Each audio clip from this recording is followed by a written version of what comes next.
But I didn't want to put it on because I didn't know if you were, if you wanted to. So I was like, but like, I think it'll just be a fun show and we can go wherever. Like, we're already there. Yeah. What's up, everybody? Hey guys, we're live. I'll do a proper intro. I'm not going to mess with the introduction tonight, guys, because it seems very targeted when I play the intro and then it plays over and over and over again. And then I have to log off, and it's like crazy. But no, I have literally one of my good friends with me tonight. I consider him like a brother from another mother. I got to meet him 2 years in a row. When we went to Florida, and I got along the best with him and his wife when I was in Florida, and that's Matthew Mournian. And I wrote tonight on the Typical Skeptic Podcast, I welcome back Matthew Mournian, one of the most beloved and powerful multidimensional healers in the disclosure and spiritual community. Matthew is a multidimensional energy healer and intuitive reader specializing in the clearing, balancing, and removal of negative energetic manifestations from the body. His 3-part healing protocol combines tarot and spirit guide consultation, elements of hypnotherapy, and direct multidimensional energy transmission. And then I go way deeper in it. But like in this special episode, Matt will be doing readings at one point. But like we're going to kind of get into some conspiracies tonight, guys. It'll just be kind of like a whatever episode. You guys can call in live, the live call-in numbers on the screen. So love to hear you guys call in. But we're going to kind of get into some conspiracies. I'm going to smoke weed here in a little bit in a second after I get done with this intro. And it's just going to be a fun episode where we'll laugh and we'll, Aurora Diamond Art says, well, Matthew, are you working for ICE now? That's a great way to start it off. What's up, man? How are you? Really, really good. It's really good to be here. I had to get ready for World War III. So we are wearing the armor of God at the moment. I've got the sword of truth hidden under my desk right here. And anyway, what's going on? Everybody in the chat, I want to see the last 4 digits of your social security numbers immediately. I'm also going to need your PIN number. Anyway, greetings. Hello, everyone. No, don't put those numbers in the chat. That would be crazy. Imagine if somebody actually requested that. That would be horrible. But anyway, it's good to see everybody out there. I guess it's Saturday. I've been losing touch with what day it is. I don't know if that happens to anyone else out there. Probably no one. But like I was like, okay, all right, it's Saturday. It's Saturday. So anyway, welcome back to the Now Moment, everybody. And no, I do not work for ICE, but that would be funny, right? I hear they start at like 80 grand or something like that. That'd be a quick payday, right? Like I don't know if I don't think I have the stomach for it. I'll be real. I don't. Like if you were an undercover ICE agent sent to like infiltrate the disclosure community. That would be beautiful. Honestly, let's just say if they did have any interest in me, and they don't, we know this officially at this point, I would probably be with the NSA. If they let me choose, I would choose NSA first or CIA second, just to be totally honest. Well, I'll be real. In my heart of hearts, I would choose CIA first, but I think NSA is probably more likely to accept a weirdo like myself. But anyway, guys, I just blazed up right now. I'm smoking some sour diesel, so if you guys want to blaze up with us, I think Matthew smoked before the show, so it's going to be a hilarious show. We're going to crack up with a bunch of stuff, Jason, we're actually going to play a drinking game. I want everybody to take a hit of liquid Tylenol every time I say the word. What will be our trigger word for today? The trigger word will be, oh man, no, that'll kill somebody. The trigger word will be SSP. Every time I say the word SSP, I need you to take a drink of your beverage of choice, okay? Anyway. Yeah, I agree. And what I was going to say was, so we were going to get into conspiracies. One thing you wanted to pull up was the similarities between Lee Harvey Oswald and Charlie Kirk. Is that what it was? Well, I guess, yeah, we can totally start there. And I'm probably the most qualified person in the community to be speaking upon such things, because I've been taking a backseat to all of it for months and just observing everything. But one of the things that really struck me in the wake of the Charlie Kirk assassination was the physical similarity to the supposed shooter, Tyler James Robinson, and Lee Harvey Oswald, who, as we were told, was the shooter in the event of JFK. I know I was talking on I don't know if it was your show or a live stream. So many time streams are mixed up in my head, but I've just been really marveling at how fascinating the web of deceit and kind of like multi-agency, multinational energy is all over it. And I'm the least political person when it comes to like what the man's message was. It's like I feel callous in saying this, but I'm just being authentic. I wasn't really interested in him and I didn't really have an opinion on him. I was just like, oh yeah, that's that guy. I knew him as a dude that owns, like liberals on like Facebook, little, reels, you know what I mean? I'm like, oh yeah, that's that guy. But it's crazy. It's crazy. And so if anyone out there wants to check it out, we're just gonna is it okay if we do that, Rob? Can we do that? Yeah, we can I show want to it. show you guys this cool thing. And here's the funny part about it. I have been like, I'll admit it. I've been watching too much of like Candace Owens recently, but I'm just gonna be real. Like, despite how you think about, like, because I know she's like a person within the socio-political spectrum that raises a lot of ire, and there's a lot of opinions. I watch a little bit of everybody these days. But let me tell you what, man, if I ever get assassinated, I would want somebody like that to look into my death, because for anyone that's interested, and we can't go into the depth of it here on this show, it's deeply, deeply, deeply fascinating. Deeply fascinating. And so anyway, oh God, we already have people in the chat saying it was all a white hat op. He's still alive. Yeah, I know. He's down in the dumbs in the underground bases counseling the children with David Bowie and Prince. They're running a little dude, that's hilarious. Princess Di comes in on Sundays, and every now and then the Queen of England comes through and she does a little thing with them, but he's dead. Trust me. As a person who conducts my livelihood as a professional psychic, he's absolutely dead. Or the character that was playing this man is dead. And anyway, we could go farther on that, but check out this cool thing. Here's an interesting question, and going into the psychic realms. Do you think there's anybody out there that can actually channel him, that can bring him through? Wow, that's a smart question, man. I mean, like realistically, because there's like I've had Josh Lewis from my show from. I can tell you what. And I'm sorry, go ahead. I respect what Josh does. He supposedly channels and brings people through, but like I'm skeptical of it as well. I'm just skeptical of everything. In my personal life, I'm skeptical of everything. I let people say whatever they want on the show, but pretty much. But like, when it comes to like what I actually believe, and I'm more on the lines of like how you think, honestly. Yeah.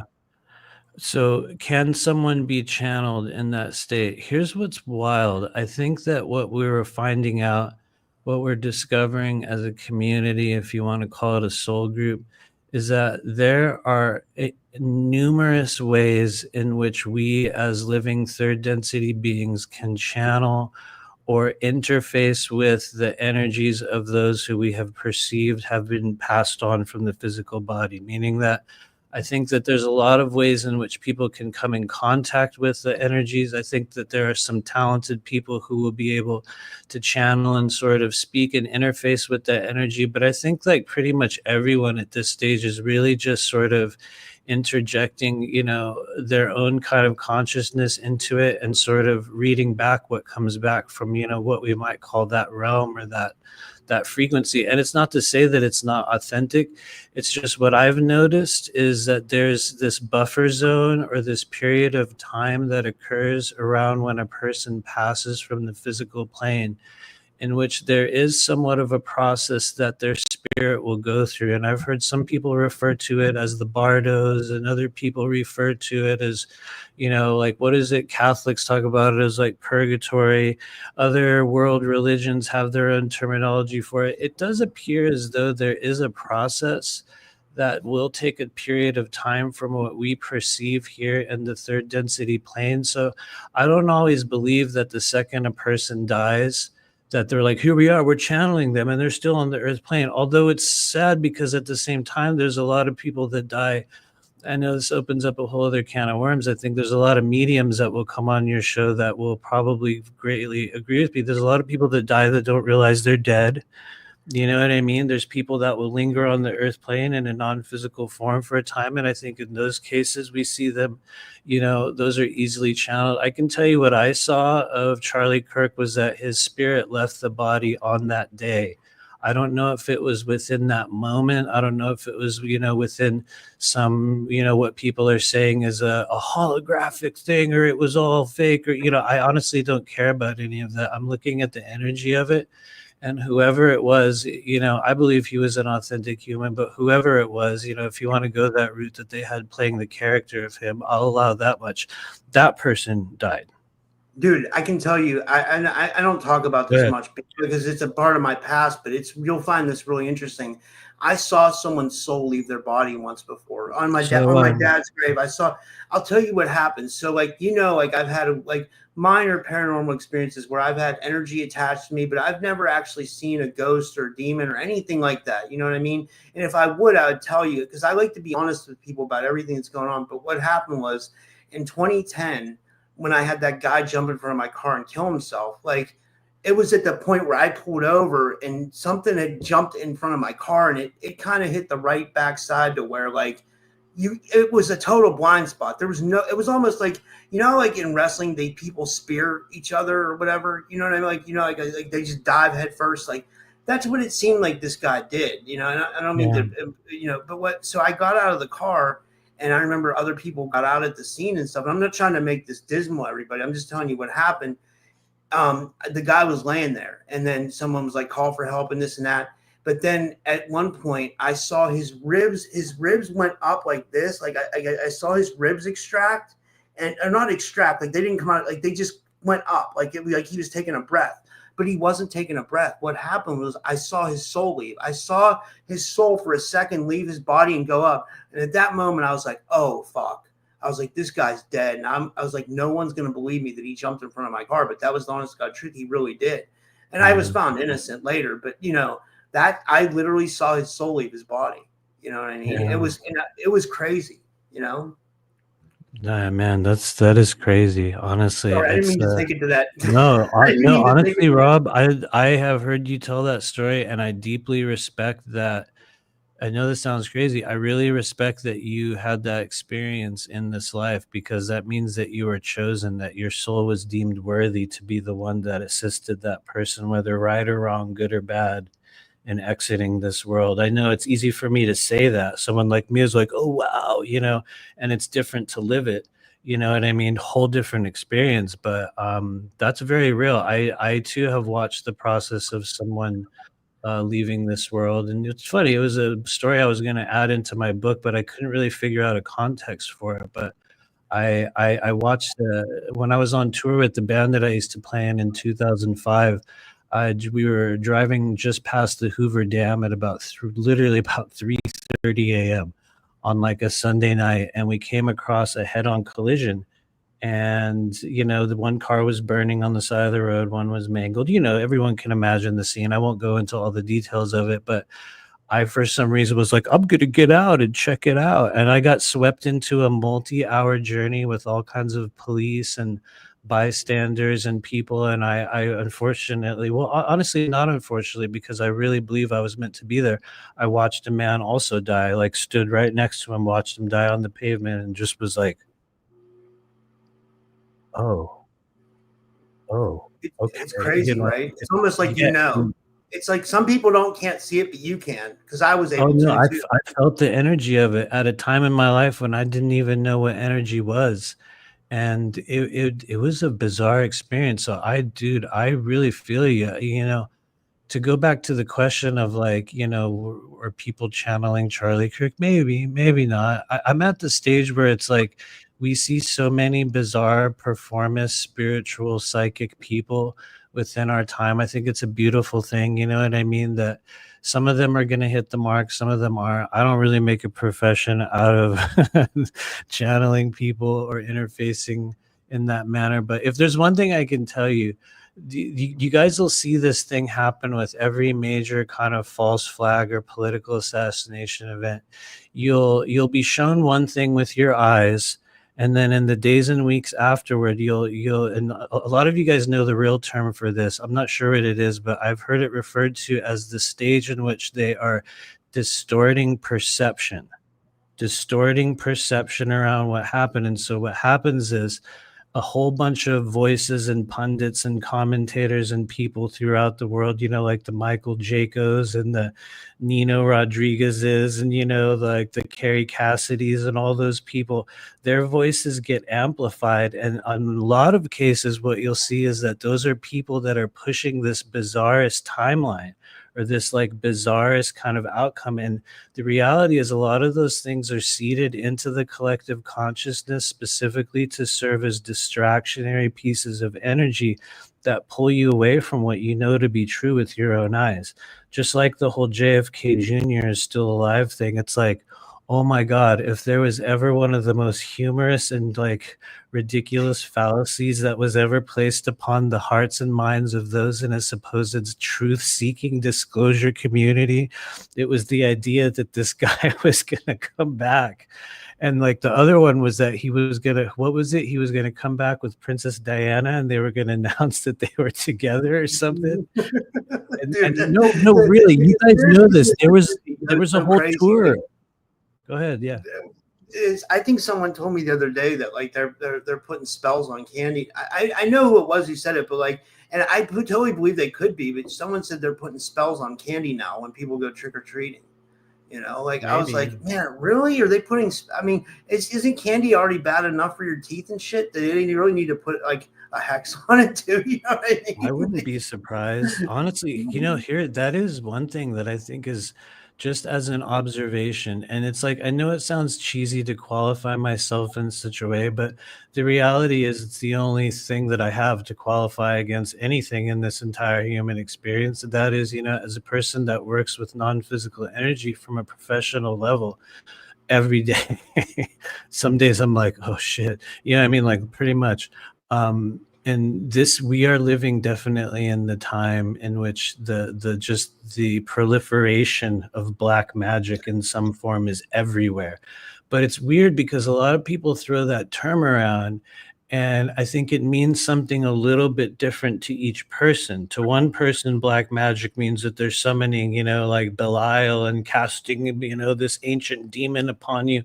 And for other people, they're taking your name and putting it in their freezer. And for some other people, they're doing a whole other different thing. But the most common form, let's be real, the most common form is just negative emotional transference. Which is real, which I guess technically is not even really black magic. But when you look at like the fundamental definitions of what black magic is, it's really the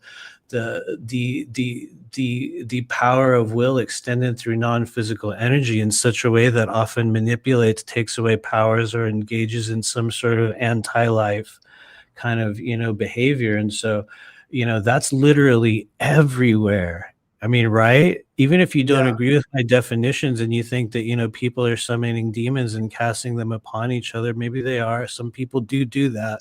It's very real. But, anyway, I'll stop there. I just wanted to show this comment from Lauren Pritchard. She says, YouTube vetted. She's talking about the show Vetted. She said, this guest said he was bullied into pushing 3-Eye Atlas. That's smart. I want to get bullied into pushing the state of Israel because I heard you get paid $7,000 for social media posts. Okay, hold on for a second though, because I am 100. Dude, I'm totally real. I'm not kidding you guys. I swear to God, I would love to receive $7,000 for a social media post. I'm like, check it out. Me too. I will do one video a month for the next year. And everybody will know it's coming. They're like, oh, he's doing his Israel video. I hope did you get the $7 grand? Yeah. Okay. I'm telling you, Why not? $7,000. Dude, you're stupid to say no. Why would you know what I mean? We're past the point of like supporting tyranny. Every dollar you spend in this fucking country is supporting some form of tyranny on some level, right? No, for real. Think about it. If it's not corporate tyranny, it's governmental. You know, it's some form of it. You're gonna be, you know what I mean? Is your money even real? That's another thing that trips me out. For those of you guys out there, here's a good psychic, intuitive discernment builder. Does the national debt matter at all? Like, is that money even real? You know how they're always like, I know we're exactly. Where are they even coming up with trillion. this figure from? You know, it's like I think they do that to like scare people. You know, oh, the debt's going up. You know what I like, mean? We who better do we watch owe out. that money to? Like, for real though, what do we owe dollars to, like the reptilians or some shit? Do we owe dollars to like some off-world, you know, is that the currency? I doubt it, but I think the currency's humans. That's why people go so missing, you know. I think that's literally one of the currencies. I mean, I don't know if that's I mean, it seems like it very is, you know, very, you know, the people get, it's like there's a galactic slave trade of some sort, you know. Oh, there definitely is. Think it's to build colonies on other planets. Other people think it's like food for the reptilians. Other people think it's the SSP, you know. I feel like it's both. I will also believe that it's also SSP. For those of you guys that were here at the beginning of the show, that's your sign. Boom. Pound it. Every time I say SSP, take a drink. Every time I say SSP, even if it's a glass of lukewarm tap water. I mean, I have one negative drawback to living in Texas. I noticed the tap water, not that I would ever drink such a thing. The tap water smells like it came from a goddamn river, dude. I'm like, what is? No, I swear to God, dude. You pour it out of the tap and it's like, whoa, you guys literally just, wow. I mean, not that I would drink it anyway, but. Dude, you know, that good tap water. I couldn't believe it when I was in Iowa. They had amazing tap water. Like, because I had to brush my teeth, and I was like, I was like, I'm a water person like that. Like, I like to find out how bad is it or how good it. And it was, dude, it didn't seem like there was anything in their water, but you can't really taste fluoride though. You know, I think there's still fluoride. You can taste chlorine, you can taste like, you know, trash from the river, like you said, but like, I don't think you can taste fluoride. Is that true? Or I honestly don't know if you can taste it. I kind of assume most cases that nearly all tap water is fluoridated. So, you know, just in general, I don't mess with it. But here's a fun piece of trivia for anybody in the chat. For those of you guys in the chat, here's a fun piece of trivia. What American city lays claim to having the purest water in America? Who has the so-called purest tap water in America? Who can answer? Don't look it up. Don't look. Rob, you're allowed to look it up, so you know when they say the answer. Don't look it up. Actually, you're gonna have to look it up because I don't think anyone's been there. It's a city. Hello, Holland Sass. I'll look it up on ChatGPT. Joyful Jennifer's close. Oh my God, Joyful Jennifer's close. You're close. So I'll go through some of these answers. Joyful Jennifer says Holland Sass. She said Kat says NYC. Holland Sass says Crystal says Alaska. Joyful Jennifer says Mount Shasta, and that's who you said is close. Selena Ingalls says Kentucky. Hillbilly Herb says Colorado Springs. Elizabeth says West Virginia. Jason says Fiji. That's not in this country. Selena says Louisville. And Quick Love says Honolulu. Maybe. Okay. Should I look it up? I'll look it up on ChatGPT. I can tell you. Here, why don't you look it up and we'll see if it gives you a different answer. I only know this because I happened to be there and I walked past the sign that was like, get ready, here it is, drum roll, Dunsmuir, California. Dunsmuir, California claims to have the most pure water in America. And the only reason I know is because I walked past the sign and it was all, welcome to Dunsmuir, home of the most pure water in America. So it is very close to Mount Shasta for anyone that, Joyful Jennifer, I think, got it. Here's the thing, though. Here's the thing. Is it really? Somebody's got it, kind of. Yeah, you guys, yeah, there you go. Joyful Jennifer got it. Dunsmuir. I don't know if that's true, though. You know what I mean? Who's really measuring that at this point? Because Yeah. I don't know about you. I went straight to Shasta headwaters. I swear to God, I've done this multiple times. Directly to Mount Shasta headwaters. You can put your little water bottle right in there. You can go there with all like the weird, like ecstatic dancing hippies and everybody and just like chill in the water right there at headwaters. And you can fill up your water bottle. And I'm going to be real, that water's pure, but I've gotten sick from it every time. There's a lot of bacteria still in it, and I don't know. I didn't get sick from Dunsmuir, but Yeah, anyway, I looked it up on ChatGPT. It says the city is Dunsmuir, California. It says the official motto is "Home of the best water on earth." there we go. Yeah, Dunsmuir water, you guys. I'm gonna be real though. For those of you guys that don't know, Dunsmuir is sort of like a town out of Twin Peaks. It's like a literal David Lynch town. And I do not mean in a good way. I mean, honestly, not in a good way. In fact, I stayed in a hotel in Dunsmuir, California. And I think on the second night, for some reason, I couldn't sleep. We did really believe the hotel was haunted. You could just tell when you go in there, you're like, wow, there's a lot of weird energy in here. But I remember getting up in the middle of the night and I realized why, because there was a tremendous amount of paranormal activity going on at the time. It just wasn't aimed or directed toward me and, at all. And I went out on the patio and believe it or not, you guys, this was at a time when I actually was smoking cigarettes. And I went out there and I was like smoking this cigarette and it was literally like 3 a.m. And lo and behold, what did I see? A family come running out of the hotel. And I mean, like, actually in a real, like, oh my God, come on, get in the car, get it. They had a baby and they were just like came shooting out of the hotel in the middle of the night. And they got in their car and drove off. And I was like, that's kind of weird. At first I didn't get it. I was like, that's kind of weird. Wow, damn, it's kind of weird. And I went back in. And for some reason, down the hall from our room, I just decided to walk a little bit farther down the hall. Honestly, because this place is so weird. I wish I could remember the name of it because you guys could look it up and go stay there. It was really cheap. It's still a hotel now. It's not advertised as a haunted hotel, but I promise you it's so negatively haunted. But anyway, I walked a little farther down the hall and I saw those people's room. Their door was wide open. All the lights were on. And I shit you not, man, all their like stuff was still in the drawers. Clothes were still on the bed. There was a diaper bag there. And I was like, what? This is crazy. They just left everything and the lights on and the door open and the drawers were all hanging out. And I was like, no. And so I kind of, I went back to bed, I was like, what the hell? I didn't really sleep that night, but I got up in the morning. And as we were leaving, I was like, I just want to go check. Let me go check. And I went back down the hall and it was still, all their stuff was still there. It was like they just evacuated literally in the night, came running out of there.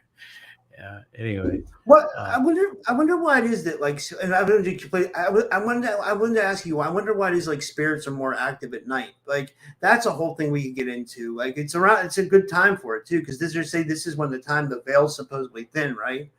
I think I think you answered it right there from one perspective. And I will also say there's many more people far more qualified than I. While I do call myself, a professional psychic medium, I'm a medium when it comes to the guides and the energies that collect alongside people more so than the spirits that walk the earth. I've just noticed I specialize in a little bit of a different area. But from what I've been able to perceive, it's just like you said, it's when human consciousness goes to rest and the unseen rises once again. And that's just the nature of it. It's part of the duality of our world, both light and dark, physical and non-physical. We get to experience the whole spectrum. But anyway, there's probably a lot more to it too, but that makes sense. Yeah. This comment's from Lauren Pritchard, another great comment. She says this dude on TikTok said he's paid $10K to gang stalk people, drive around and follow them. He had to repent finally. You know what? Honestly, I can comment on this. When I've had Tommy Edwards on my show, he thinks that people were being paid gift cards to gang stalk them and stuff. Yeah. And other people that were targeted individuals have heard that like people get paid in gift cards to target people and shit like that. It's crazy. Yeah, I would say people would probably do it because a lot of people are hard up for money. You know what I mean? And a lot of people are. I believe there's a lot of authenticity in that. I think that's very, very real. I've worked over the years.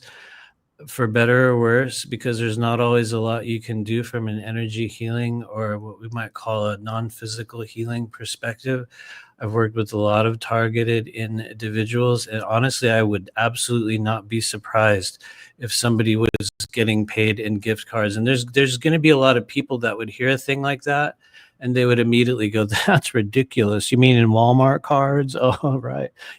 Specifically, because it sounds ridiculous, but it's like, if there's one thing I can tell you at this point, it's so bizarre the way that that section of the dark underbelly of our world operates. It's like, I wonder if after we die we get to have the veil lifted and they're like, okay, now you get to see what was going on with all that shit you guys were talking about. Remember how you thought it was this? Let's open up our screen here. Let me show you, what was it really? And you're like, oh my God, what? You mean QAnon was the CIA the whole time? Oh my God. And a whole bunch of other things, you know what I mean? That's hilarious.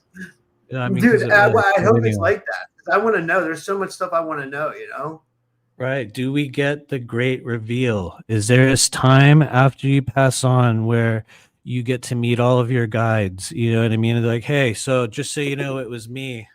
I was the one standing there when you were, that was me. You're like, oh, what? That was you? Oh shit, sorry, bro. You know what I mean? We have these awkward conversations afterward, and they're like, yeah, I'm the one that influenced you to, do that other thing. And you're like, oh my God, are you serious? You know what I mean? Maybe there's like this great, like revealing, like reunion thing. I mean that in a non-ironic way. I know I'm saying it humorously, but I also have, it has been reported to me in my work that is an aspect of what we do receive upon leaving this world. There is very much a like, oh, you guys type of a thing. But anyway, that's a story for another time. I just want to say real quick, guys, if you want to call in and you want to talk to us, me or Matthew, you can call in right now at 573-877-7637. The phone lines are absolutely on. And if you're outside the U.S., you can call 0111. I think that's what it was, 573-877-7637. I switched StreamYards today, so I'm not sure about the international number. I think it's right, but like the regular line's absolutely for sure on. So you guys can call, and like, we want to hear from you. It'll make it fun, So don't be shy to call in. But dude, I was going to ask you. Afraid they won't be able to hear me. I can't remember what I was going to ask you now because I smoked weed. Okay. I have a That's okay. We went all over the place. Earlier, we were on Charlie Kirk, and then somebody was mentioning they got $10,000 to promote 3i Atlas, which I have been following a fair amount of. You know what I mean? I often will I have this thing. I think it's a lot of you guys know I'm the least astrological professional psychic in the world. I think it's like an Aquarius thing, maybe. I've been told that it is. Where it's like after something becomes cool and everyone talks about it, I start to hate it. Yeah. You know what I mean? Where I'm like, oh yeah, okay, I already heard about that like 3 weeks ago. I don't even care anymore. Unfortunately. I've heard the different 3i Atlas. I think I've had like 15 or 16 different people come on and say different things about 3i Atlas. Okay, I mean? It's like, what do you feel is real so far? And I'm not trying to make fun of anyone. I'm just saying, in all the opinions that you've heard, has there been any that really stuck out where you're like, that feels real? I know you guys are gonna probably hang me for this, but like, I like Carrie Cassidy's the best. The fact that she says it's the Anunnaki, but there's also any Anunnaki underneath Demona Israel, running Israel. And she says that these are the Anunnaki in 3i Atlas, and they're coming back to like, fuck shit up or something. I don't know what they're coming back for, I mean, but like supposedly 3i Atlas absorbed the kill shot as well. I didn't know if anybody knew that.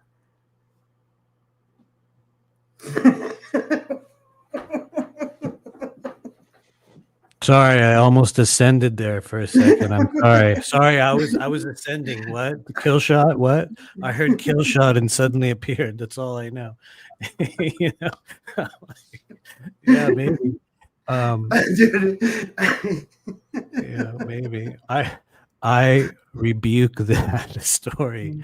I rebuke this shit. Honestly, let me just be real with you. I do believe that there is a very likely connection with a lot of the so-called heavenly bodies when it comes to, Anunnaki in some form, whether it be them making their presence known, continuing with some ongoing plan to stay in control of the world, or just doing what, Anunnaki does. I don't mean that in a humorous way. I know I said it like that.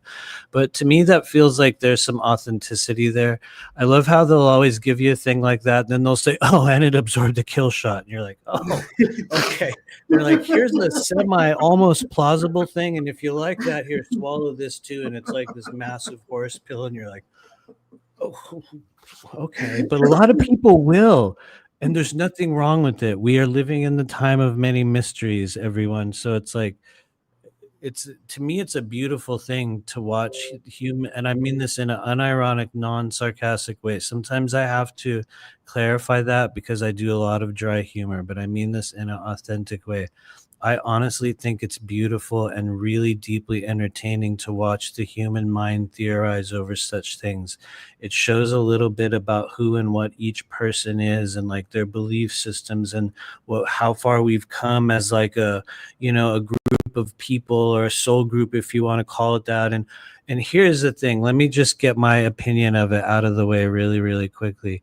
I very much am on board with the idea that this object is a craft of some sort, whether it be an artificial intelligence that is running it, or whether it be some form of an ancient Anunnaki derelict ship. One thing that I don't feel from it right now, as just a person that does what I do, is an active form of life that appears to be emanating from it. It feels more like a programmed object that is meant to be a monitor or a possible harbinger for those who know what I'm talking about. I think that it's signaling the arrival of the next stage of certain things. I think that it's related to many different streams of consciousness that are affected by these alignments and these heavenly bodies on earth. So I guess what I'm saying is I don't think it's tied to any one specific thing or anyone. Maybe we'll find out what race it was. If there's a specific race, maybe it was Anunnaki. I'm not really so much into trying to understand who made it and where did it come from, because I think most of us that probably watch this channel can agree at this point, and even people in mainstream science, which we've seen this, we've seen all the videos, the Avi Lobes and Michio Kaku's, and even those guys, which I'm going to be real, anytime those guys push a story, I'm always like, Yeah, exactly. Yeah, me too. Yeah. However, I think from a rational perspective, and looking at what we have been told in mainstream media, which is a very deceptive thing, I think just based on what information we've been given, which we all know has been completely controlled and filtered, it sounds like it's a literal craft. Now, I think here's the part that kind of gets me, that is also equally unprovable and probably irrelevant to everyone else. I am pretty sure there are at least, I would say, 3 to 4, maybe more, other very notable comets or supposed objects like that are currently approaching, or maybe at times are even closer than this one. We just are not being told about it. I think that whenever we get doled out a thing and they're like, here's the story for everyone to run with, I want you to give it to Harvard, you give it to that important guy, you give it to Bill Nye the science guy, you send it over there to, the Michael Jaco CIA disinfo squad, you send it over there to him. You know what I mean? It's like something was approved, right? Like when you look at it, it's everywhere. So it was approved by the controllers in some form to be doled out to the the useless eating masses that we are. So it's like everything that we've heard about, I'm very, very skeptical about. I just go by the feeling of it. And anyway, I could go on and on, which I don't need to do. But yeah, we got calls, but we got a couple live calls. I just want to say, guys, like, I respect every one of my guests and I value everybody's opinion. I just like laughing with Matthew, and I love being skeptical about stuff because you got to question everything. You know what I mean? You can't just take things for what you think they, you know what I mean? Someone told me that on the phone today, that before we get these calls, someone was saying to me, they're like, dude, they're like, the storytelling and stuff is like, well, they're like, we know we need it, but they're like, sometimes it's like out of control. And they said that someone said, I think it was actually Rock Castaldo. I was talking to Rock Castaldo, and he was like, dude, he's like, he's like, there has to be a point where we have some kind of evidence, like, I don't know. He said, it seems like people just want to be entertained. You know what I mean? Yes, they do. This is, you guys, we are experiencing the bread and circus of the multidimensional disclosure spiritual community. 3i Atlas is your bread and circus. It's fun to, have fun with it, but remember what happened. You know what I mean? There's a whole other process and a whole other fall taking place right over there, over your shoulder, that you're not looking at, which, we all know the distraction game. But I have to admit, I very much agree with that. I think that we are also living in a time in which there's a great proliferation of bizarrest kind of experiential stories that may or may not be authentic. I think that's meant to happen right now, because I think we as a community, as a soul group, are in a stage in which we are meant to be building spiritual discernment.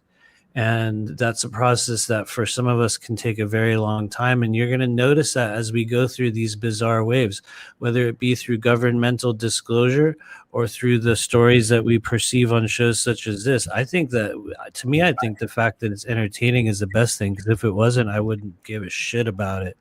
You know what I mean? It's just, to me, it's the sign of the times. But anyway, we have a caller. I'm sorry. I'll keep ranting. Yeah. Crystal sent a donation. She said there's some guy on the phone. He wants a reading. I was like, I don't know which number it is, because there's two numbers here, and I don't know. I'll try this one. I'll try this one. Let's Hello, you're live on the air with Matthew Mournian and the Typical Skeptic Podcast. Who's calling? Hello?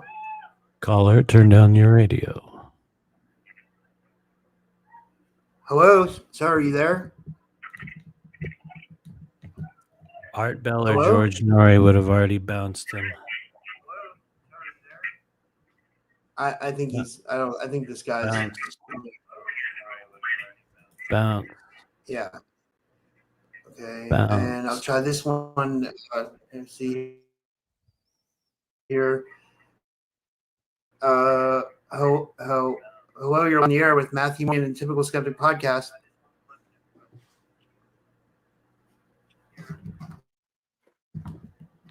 Hello? Hello, here with Matthew Mournian and Typical Podcast. I don't know what's going on here. I don't know. This is all weird. good. It's all good. We'll get it back. Somebody's AI cat is calling. It's one of those cats who's been, hanging out on the porch shooting guns. You know what I mean? Have you guys been watching those AI videos? I'd just hang up if I was you. I don't know. Yeah.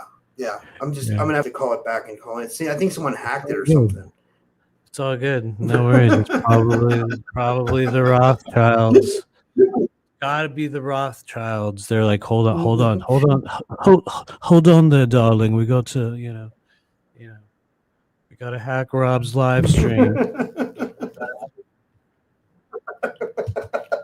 That's hilarious. Suddenly your check engine light comes on and you're all, I knew it, Oh, it was the Andromedan. And Kelly Dolan in the chat says that was the Andromedan trying to call in. Oh, dude, he tried to call in. What? Holy shit. Hold on, I'll fire up the lines again. If that's the Andromedan, there's no way. That would be so if that was really the Andromedan. Like, that would be all right, let me try to fire up the lines again. Kelly Dolan's in the background laughing because he knows I just took that one and ran with it. So he's like, hey, you do it. Anyway, Andromeda. Anyway. Yeah. Fuck, man. That would be hilarious. Like. Oh, it was Jason calling. Okay. I have a question for the chat. Hold on, Rob. I'm gonna ask a question for the viewers in the chat. If you're still here with us, stuck in a physical body on the Earth plane in the year 2025, please tell me your favorite 90s Halloween movie. Okay. Who was your favorite 90s? Or yeah, let's make it more specific. What's your favorite 90s Halloween movie or movie series? Movie series. Are you Mine was Freddy. I was talking about this the other night. Like mine was Freddy Krueger. The best one is Nightmare on Elm Street. I think it was 3 Dream Warriors. We were talking about that the other day, where like totally, dude. They were learning how to manipulate their dreams to like get it Freddy. Dude, that was sick. I do recall that one specifically. Yeah. So we got 1 vote for Freddy. What about, we got the Michael Myers people out there. We got the Jason people.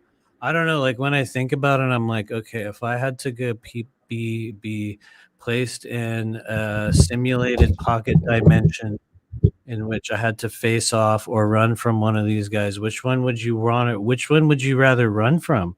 Would you want to run from Jason or Michael Myers? Because I mean, they're both unstoppable killing machines. So it's like, which one? Who are you gonna choose? Or okay, so we got some answers in the chat. Aurora Diamond Heart says Freddy. T says my wife and kids. What? Okay. Oh Lord. Someone says I don't watch scary movies, brings my vibe down. Perfect. Don't let this show bring your vibe down as well. Somebody said Gremlins. You know what? And then someone also said Gremlins was a Christmas movie, which I guess it was, but I feel like Gremlins is allowable for some reason. Yeah, I'm okay with Gremlins. Yeah, I'm feeling that. And then there's Leprechaun. Someone mentioned Leprechaun. Remember Leprechaun in the Hood? Yeah. Okay. How about this one? Because I actually talked about this on a live stream months ago. For the 2 or 3 people that watch our channel, one of you guys will, remember. And I mentioned that there was a couple of them. There was a series of these movies in like 1989 or 90, and it was about these little teeny gremlin looking dudes, right? And I couldn't remember what the name of it was, and it was the Ghoulies. Let me know in the chat if you remember Ghoulies. Yeah, that was a great. Yeah. The Ghoulies. Melly says The Exorcist made me sweat. Exorcist was a weird movie. And somebody else was asking about the exorcism story that I have. It's not like a traditional exorcism. I'm honestly, we can go into that if you guys want, but it was a funny movie was Chud. It was CHUD, but it stood for Cannibalistic Humanoid Underground Dwellers. Cannibalistic Humanoid Underground Dwellers, Chud. I do remember that. You know what's wild? Chud was one. My only connection with Chud was that we rented it on VHS. One of those days when you stay home from school and you have a fever. You know what I mean? Yeah. And I remember we had rented Chud, and I was like, "Whoa, it's so scary!" And I don't remember watching it, but I remember like laying there in a fever dream, being like, "Oh shit," But I don't know anything about it. I have no idea. So Kim mentioned Killer Clowns. Remember Killer Clowns from Outer Space? Oh yes, that was a really, really good one. I very much enjoyed Killer Clowns. That's a good one. Did you guys decide? You guys in the chat, did you decide on was it Michael Myers or Jason? If you had to get uploaded into a pocket dimension in which you had to experience a Halloween, trauma, in which you had to experience a Halloween trauma. Yes, it's part of your SSP training there. That way more people will answer. Which one would you choose, Michael Myers or Jason? Rodika wants to ask you. She says, "Does Matthew remember Shazam with Sinbad?" That's a Mandela effect because supposedly there was never a Shazam. Yeah, I do remember that. I was on the timeline in which I believe Shazam was a movie, because I do recall it. Even if it was seeded, it's very clear to me. Most of the main Mandela effects, I think I definitely do recall. There's a couple, I think, where I was like, "What? No, it was always like that." You know what I mean? But I can't think of them in the moment. But I'm gonna try to take this call and see if it. Okay. It says queue. How do I do? It's saying Looks mute. like Return. I think the person's on the phone. Wait, hello. You're live on the air with Typical Skeptic Podcast. Who's calling, please? Hi, my name is Elijah. Oh, hi, Elijah. Holland Fast. Yeah. Hi, nice to. Thank you for How's it calling going? in. Yeah. Thank you for calling in. How are you? I'm good. How are you? Good. We're just having fun tonight. But Crystal told me you have a really serious question, right? I wouldn't call it serious, but I have been considering it a lot lately. I don't know. I want to try something new. I haven't done mushrooms before, and I kind of want to take mushrooms and go into a sensory deprivation thing for an hour or so, just float in darkness. I got a story about that. So supposedly I know someone who was doing that, and I heard a story that this kid was taking massive amounts of psychedelics and then going into the water tank. The float. He was going into the float tank, and every time he would do it, he would enter into a pocket dimension where he would encounter this entity, and then after 3 or 4 times, they found him dead. And the urban legend is that the entity got to him when he was on one of these massive trips in the float tank. But I mean, I can't verify that. You know what I mean? It's just something I heard. Yeah. technically it is possible if you want to get technical. Yeah. But did you want Matthew to do a reading or? Yeah, sure. We can do it. Oh, you guys did a reading on me. I want to say a month ago, and I got wizard or magician, I think. Oh, okay. Nice. Okay. He's friends with Crystal. It was something you have all the tools at your disposal. You just have to make actionable moves.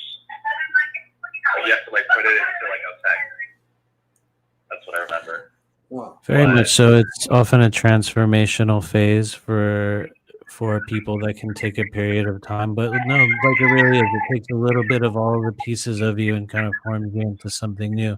I don't know if you can hear me, by the way. I know that was an issue on other shows. So can you hear him? Hopefully you can hear me. It was a little quiet, but I couldn't quite make out what he was saying. He was saying you kind of go through a transformation page. Was that what it is? I was here. You can kind of relay this to him, which I realize the setup's not good to hear my part, but I would start by saying I do recommend having that experience. If you would like to take that experience and go into that deprivation tank, and some people will say, why would you suggest such a thing? I think it'll be very healing for you. I would just make one recommendation. Do not purchase or use any form of synthetics when it comes to the mushroom scene right now. Please do not, under any circumstances, ingest synthetic mushrooms. Just use the real ones. But honestly, I think you'll have a very healing experience. I think you'll allow your emotions to flow, and especially if you've never done it, it might be better to be around people. But if you take a small enough dose, you'll remain safely contained within your own kind of bubble. I mean, it kind of depends on how much of a dose a person would be taking, because sometimes they'll mega dose it, and it's anyone's gonna have a hard time at some point. But honestly, I think it'll be very healing. Even if you don't do the deprivation tank, I would pray that you would allow yourself to have that experience, even if just for self-discovery and experimentation purposes. So anyway, do it. I don't think I would take a crazy amount. I would definitely do a microdose. That feels very safe. Yeah, that would be probably good. I think you'd be good with a microdose, and you could a small amount. Yeah, that would be safe. Yeah. To me, that feels very safe. Allow yourself to have that experience, explore it, and I always think it's good to give yourself an alternate escape route in case you get uncomfortable. So I'm one of those people where it's that's why I usually only do stuff like that at home. You can go into another room and change your environment, but you probably won't even need that if you're just microdosing it. So I would say, yes, do it. Have fun. Believe in yourself. Did you get that caller? Yeah, I did get that. Yeah. That makes sense. Yeah. Yeah. Did you have any other questions? No, I just wanted to mention that I think of the two, Jason and Michael Myers, I think you got to take Jason because he walks a lot more than Michael Myers. Michael Myers like teleports around, I think. What about Freddy Krueger? Like Because Freddy Krueger can kind of invade your dreams. Freddy Krueger, I think it's like a Halloween of I think you could survive that pretty easy. Just like take a bunch of 5-hour energy. That'd be hilarious. But of the three, I think I prefer Freddy Krueger. Yeah, you think he'd be the easiest? Yeah, I think of the three, he'd be the easiest. Like the other two are immortal, and Freddy Krueger only pops up in your dreams, really. Yeah, they made like 10. They made like 10 Nightmare on Elm Streets and 10 Friday the 13th. Remember, they just kept making them and making them and making them. Like, all right, I'm going to drop the call now, caller. Thank you for calling in, and that was awesome. Yeah, of course. And yeah, we got another call. Or did you want to comment on that before we take this call? Or honestly, I think Freddy to me is the most defeatable of the three, especially because of the dream world element. I do agree both Michael Myers and Jason are kind of interchangeable. I would, when I really think about it, I think Jason has a little bit more of a potential to be somebody you could escape from, because I think he's right. Like Michael Myers will just kind of turn up in weird places. I've noticed that from that was a good point. So I would say maybe. Like, if you remember the movies, it was like Jason was more emotional. It was like people were able to kind of get to Jason. Jason has a little. His mom died. Yeah. Jason maybe could be reasoned with. You know, actually probably not, because didn't people try to? No, there is a movie where isn't in one of them where like a lady tries to talk to him or something. She's like, wait a minute, or maybe that's Michael Myers. She's like, why are you? What are you? And then he's all, you know. Jason brought up something hilarious. He said, "Didn't Jason get sent to space?" Remember they made that was like Jason 11. Jason goes to space. I never saw that one, but I do remember seeing it come out. So it's like Jason's now part of the SSP, you know. Like people are seeing Jason. He's probably one of the Montauk kids, right? Right. I mean, of course, right? I do remember him. Don't you remember him? I mean, you know, somebody else said they remembered him, and he's got a lot of viewers on his channel, so he's probably right. But anyway, go ahead. Do we have any other questions? We got a call. I'll get to this call, and this is hilarious. I'm having so much fun. This is hey, you're live on the air. Who's calling? Hey, what's up? This is Jason. Hey, what's up, Jason? What's going on? Two parts. First, this kind of goes into the second one. Is first, how do we properly rebuke shit? And then can Matthew tell us about his exorcism story? Okay. I'm gonna let him answer, and then I'm gonna hang up. Thanks, Jason. Okay. How do we properly rebuke?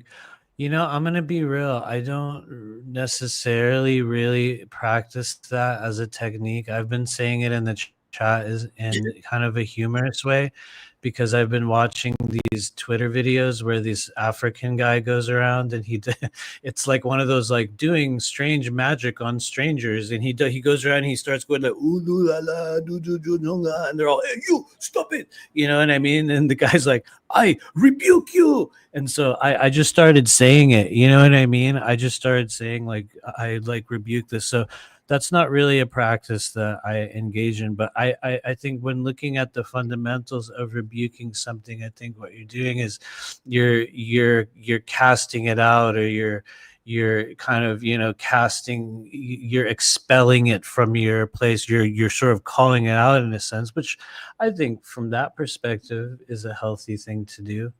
But honestly, at this stage, you guys, and some people don't agree with this, but I have to be real.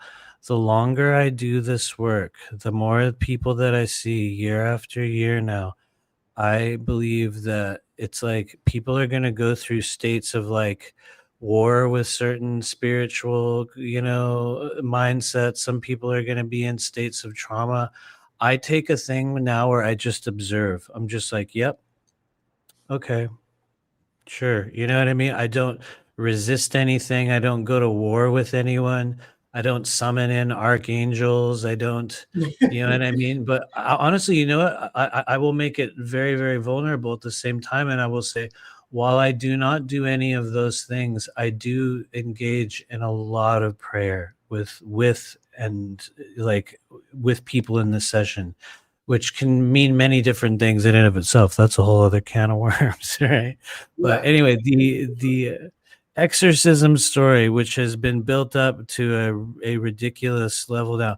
I think what they're referring to is an experience that I talked about in my book, in which I think this was late. Actually, honestly, I feel like it was around January of 2018, but don't quote me on that because my concept of time is very, very poor. It was, late 2017, very early 2018. I was working at a physical shop in the greater Los Angeles area. For those of you guys in California or in Los Angeles, it was in the Los Feliz neighborhood. I was out there in Los Feliz working at this physical shop. And one day, I was about 10 a.m. I'm just chilling there. I think I had ate a donut. I was just drinking coffee, just like sitting there in the store.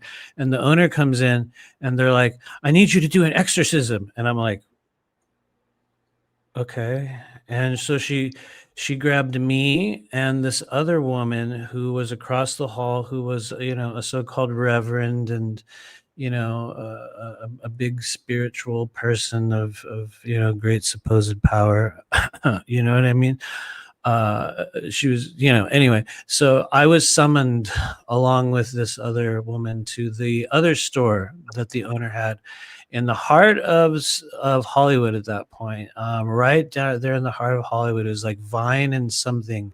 I can't remember the other street, but it was just like right nestled in the dark underbelly of Hollywood. And the story was that one of she was remodeling her building, and it had been used as a recording studio in the 70s and 80s. Jimi Hendrix had recorded there, and the Pixies had recorded there, and a bunch of really cool bands had used this building to record their albums. I think one of them lived there for a time, and so there was all this history involved in it. And they had this massive recording studio upstairs. They had a whole recording studio upstairs. And what they were doing was remodeling the building. And in the act of remodeling the building, what happened was the people she had hired became deeply affected by some form of energy. I honestly believe it was energy that she brought in there. I think it was energy that was brought into that place rather than what was native there. But I was called in there because there was just a lot of negativity going on at the time. There was a lot of attacks. There was people honestly, there was a girl that had a car wreck. There was another one that had a miscarriage. And I'm not saying those have had anything to do with spiritual negativity, because you guys know how it is, right? If you hang out in the right circles, every bad thing is an attack now, right? You know what I mean? This was 2018 before that was even a thing. You know what I mean? And even then I was like, wow. Every bad thing in your life is a spiritual attack. Isn't that odd? Huh. Strange how that works. I'm sure you have no part in any of it. But that aside, there was a tremendous amount of negativity. And so we walk into this 2-story building, and, one lady's waving sage around, which I'll be real is entirely useless. And honestly, I just walked around and I was summoned upstairs to the recording studio where she brought in this guy who she said was possessed by some kind of demon or some kind of entity. And honestly, I didn't really know what to make of it at that stage of my life. I wasn't really I didn't know what I was into. I was willing to do anything. And I was really discovering what I was good at and how I was going to work. This was before I used any of the techniques that I had now, right?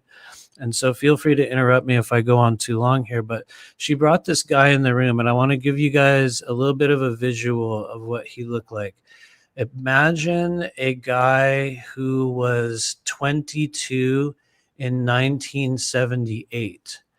And he paused that version of himself in 1978 and brought it all the way to 2018. And he was just like one of those dudes, where their hair is still in the 70s. His clothes was still in the 70s, but not the good 70s, the alcoholic, worn down, yeah, I'm still going to start a band, bro. They might pick us up on this label, but I'm just living in the van out back. He was one of those dudes. And he comes walking in, and it's like, I remember looking at him. I still don't remember his name to this day, but the name I used for him in the book was Jared. I'm pretty sure it was something along those lines. It was a J name. Anyway, he comes in the room, and she's like, oh yeah, he's possessed. He's this. And honestly, he looked really bad, but there was no sign from the beginning. And so we sat down. I sat him on an ottoman, one of those little cushions, those little cushion things in the corner of the room. And I just started talking to him. And during that stage of my life, it was much more hypnotic than I am now. And I utilized a lot of old school hypnotherapy deepening processes in which I just, over the course of a conversation, lulled him into a deep trance to the point in which I felt that some piece of him was accessible. And it's different for each person. There's different depths of consciousness for each person. I brought him to a state in which he began to breathe and he started to shake. I noticed his voice and his face started to change. And I'm going to be real. It sounds kind of stupid and Hollywood-ish. And in the reality is it was literally Hollywood, right in the center of everything.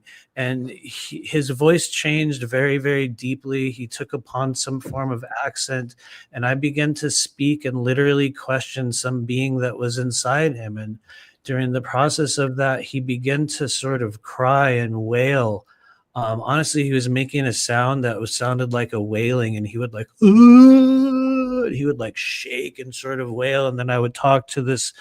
And anyway, to make a really long story short, he had been inhabited by an ancestral entity that his great grandfather had picked up in World War I.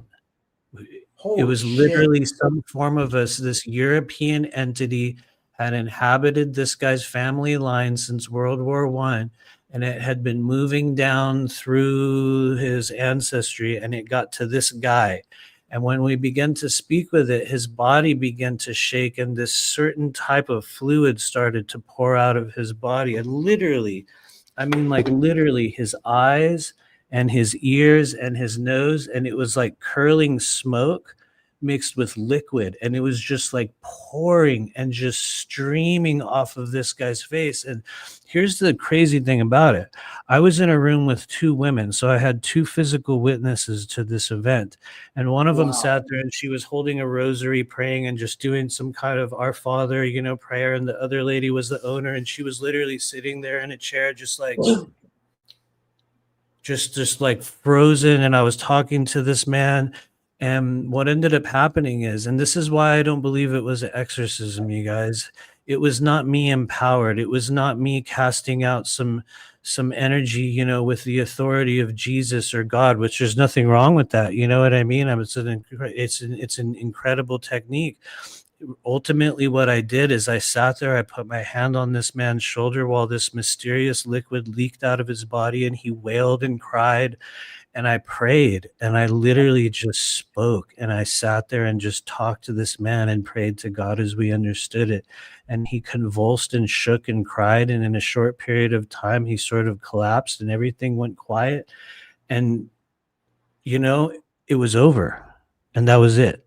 And I wish I could say it was like, I wish I could say the sun came out and there was this beautiful theme song that played. And I wish I could say that, like everyone went to church afterward, or there was this incredible, thing. I honestly didn't know what happened.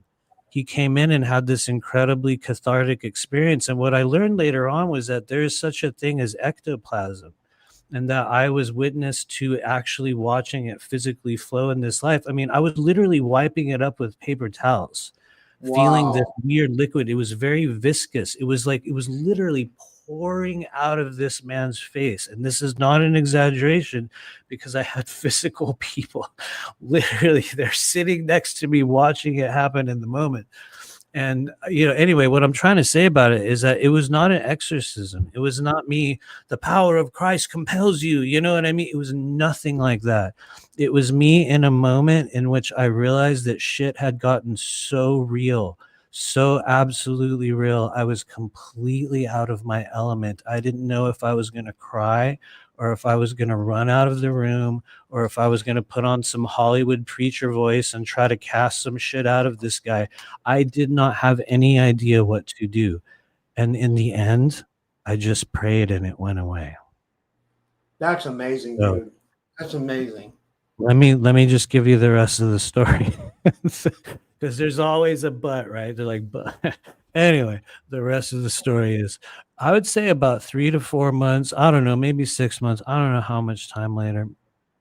I went back to that same store to do a meditation. You know, they were really trying to push themselves. They were trying to become like this spiritual center of some sort. You know, it was a joke because it was the literal cesspool, a literal cesspool of filth. And I went back there to do a meditation, right? And I remember coming out of the bathroom, and you know, everyone's had this moment where you're trying to get out of the bathroom and somebody literally is like ramming themselves into you, trying to get into the bathroom. You know what I mean? And you're like, dude, what the hell? You know, and it's like, what? And I look up and the guy looked at me first. I didn't know who it was, but he was all, Matthew, hey, Matthew, it's me, Jared. And I looked at the dude and I was like, what? Who? And here's the thing. I was so toxic that day. Like literally in my head, I'm just being real. I was like, get the fuck out of my, like literally instantly. I was like, get away from me. And then I looked at him and I was like, Jared, oh my God, you're the guy. And he had literally cut his hair. His hair was cut in like a normal hair, you know, like congruent with our time period. He was wearing like a normal shirt, like this flannel button shirt and everything. And he had a girl with him. And I was like, whoa. And he was like, thank you. You helped me so much. Oh my God. You know, my life's totally different now. I've been sober. I'm going to AA and all this stuff. And I was like, whoa. That's amazing, dude. Holy shit. Yeah. So I guess in a way there was success. Maybe there was success in it. I honestly don't know, but that's the story. So there you go. That's it. Wow, that's dude, that's the only exorcism story I have. Wow, dude, that's crazy, man. I don't know if you saw that comment from Kim. It was funny. She was like, shit. No, I didn't see it, but sorry. I have not been watching the chat. But the chat's wild tonight, man. I love it. You know, we got some great. Thank you for hanging out, everybody. They're loving the stories. We had one request for a reading. Yeah. Let's do it. Okay. Do you want me to? I can pull her up. So yeah, we can do a reading. Sorry, that was actually why we were here, you guys, and we went into like Weirdville. I'm like the least exorcism oriented person ever. Dude, I've been having a blast. This is one of the funnest shows I've done in a long time. I swear to God, this is awesome. You know what I mean? I would, you know what I mean? This is I'm sure the chat would agree. I think everybody's having a lot of fun. You know what I mean? Like, thanks for hanging out. That's, yeah, thanks everyone. I'm trying to look for Kiki Erica's avatar here. Erica, if you're in the audience, can you put a comment in the chat so I can kind of pull up your name? Sorry, I smoked weed, so it's hard for me to. I'm going back here. It's okay. We can do Kiki Erica. I can. I have the ability to retain information that long. Oh yeah, there she is in the chat. It's all good. We shall pull a card for you. We shall pull a card for Kiki Erica.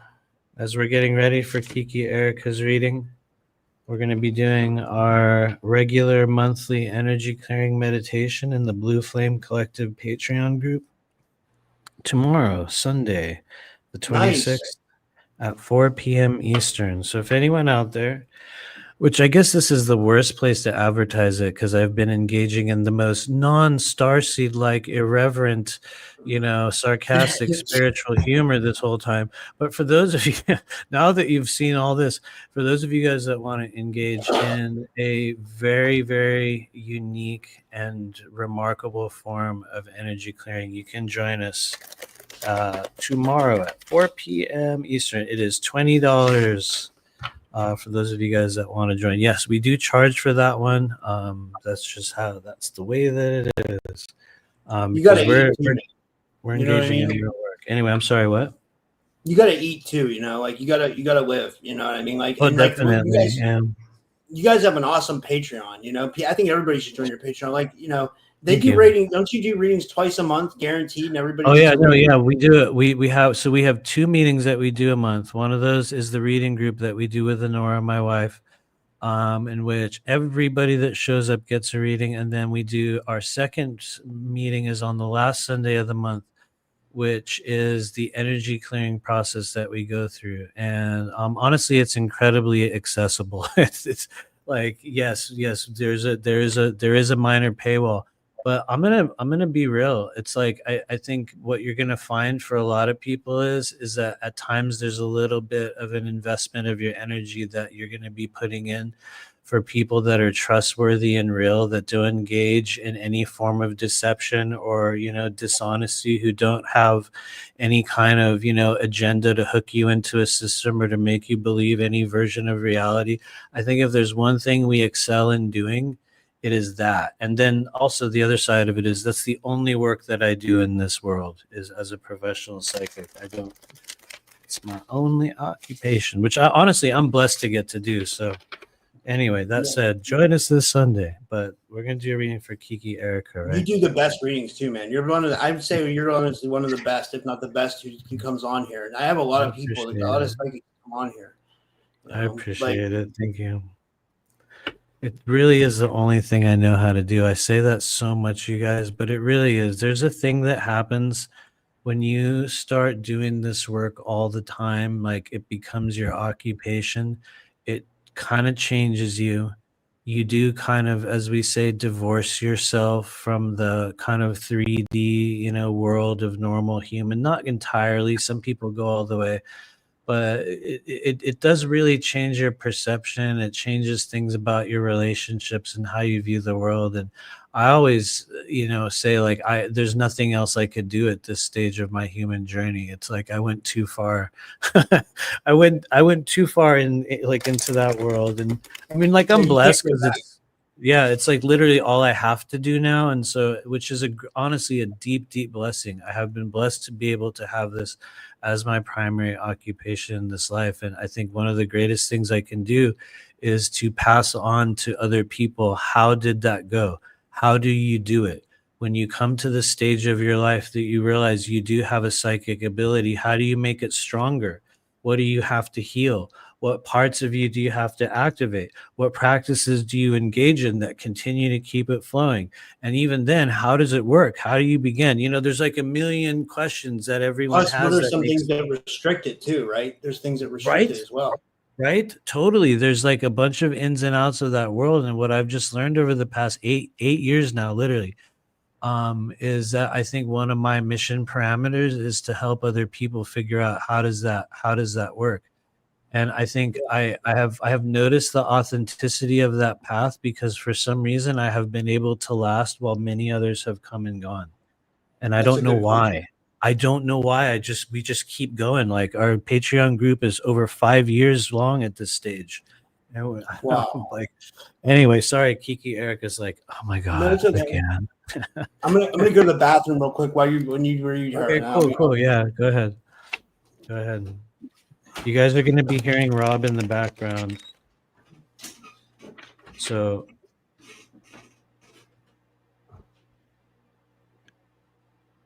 you'll hear everything. Anyway, here we go. We're going to pull a card for Kiki Erica. Thank you for being here. For Kiki Erica in 3, 2, 1. Live in the moment. Kiki Erica, look at this crazy character you've received. My lighting's bad tonight and I'm wearing sunglasses, so it might not be as clear to me as it is to you, or vice versa. But Kiki Erica, you got a really cool character. You got the Queen of Swords, Who's the Queen of Swords? What does she have to do with us? Or maybe you, Kiki, Erica. And I always say some people out there will think this is about them. And it is. If you hear the words I'm saying and you're like, kind of feels like that could have to do with me. It usually does. Who's the Queen of Swords? She's the queen of the throat chakra. She's the queen of air. Air is communicated through words, through thoughts, through psychic energy, through non-physical means. It's your intellect. It's your body language. It's the way that you dress. It's the way that you style your hair. It's the way that you look when you enter the room. It's the way that you act when you first meet someone and you shake their hand and you introduce yourself and maybe you look them in the eye. Or maybe you look down or whatever it is. Your swords are how you present. And the Queen of Swords is the queen of that. She is also she is the most powerful speaker in the world of tarot. She's the one, maybe you have this, Kiki, Erica, maybe you're developing it. Maybe every now and then you could be the opposite of this. We could also say that the Queen of Swords is like your friend that you go to and you're like, hey, look, can you go talk to so-and-so for me? Because if you talk to them, they'll listen. If you say it, they'll hear you. If you ask them, they'll say yes. Queen of Swords is like the diplomat. She's the speaker. She's the one that communicates on behalf of others. And she can do it cold-heartedly because that's one of her downsides. She can be cold.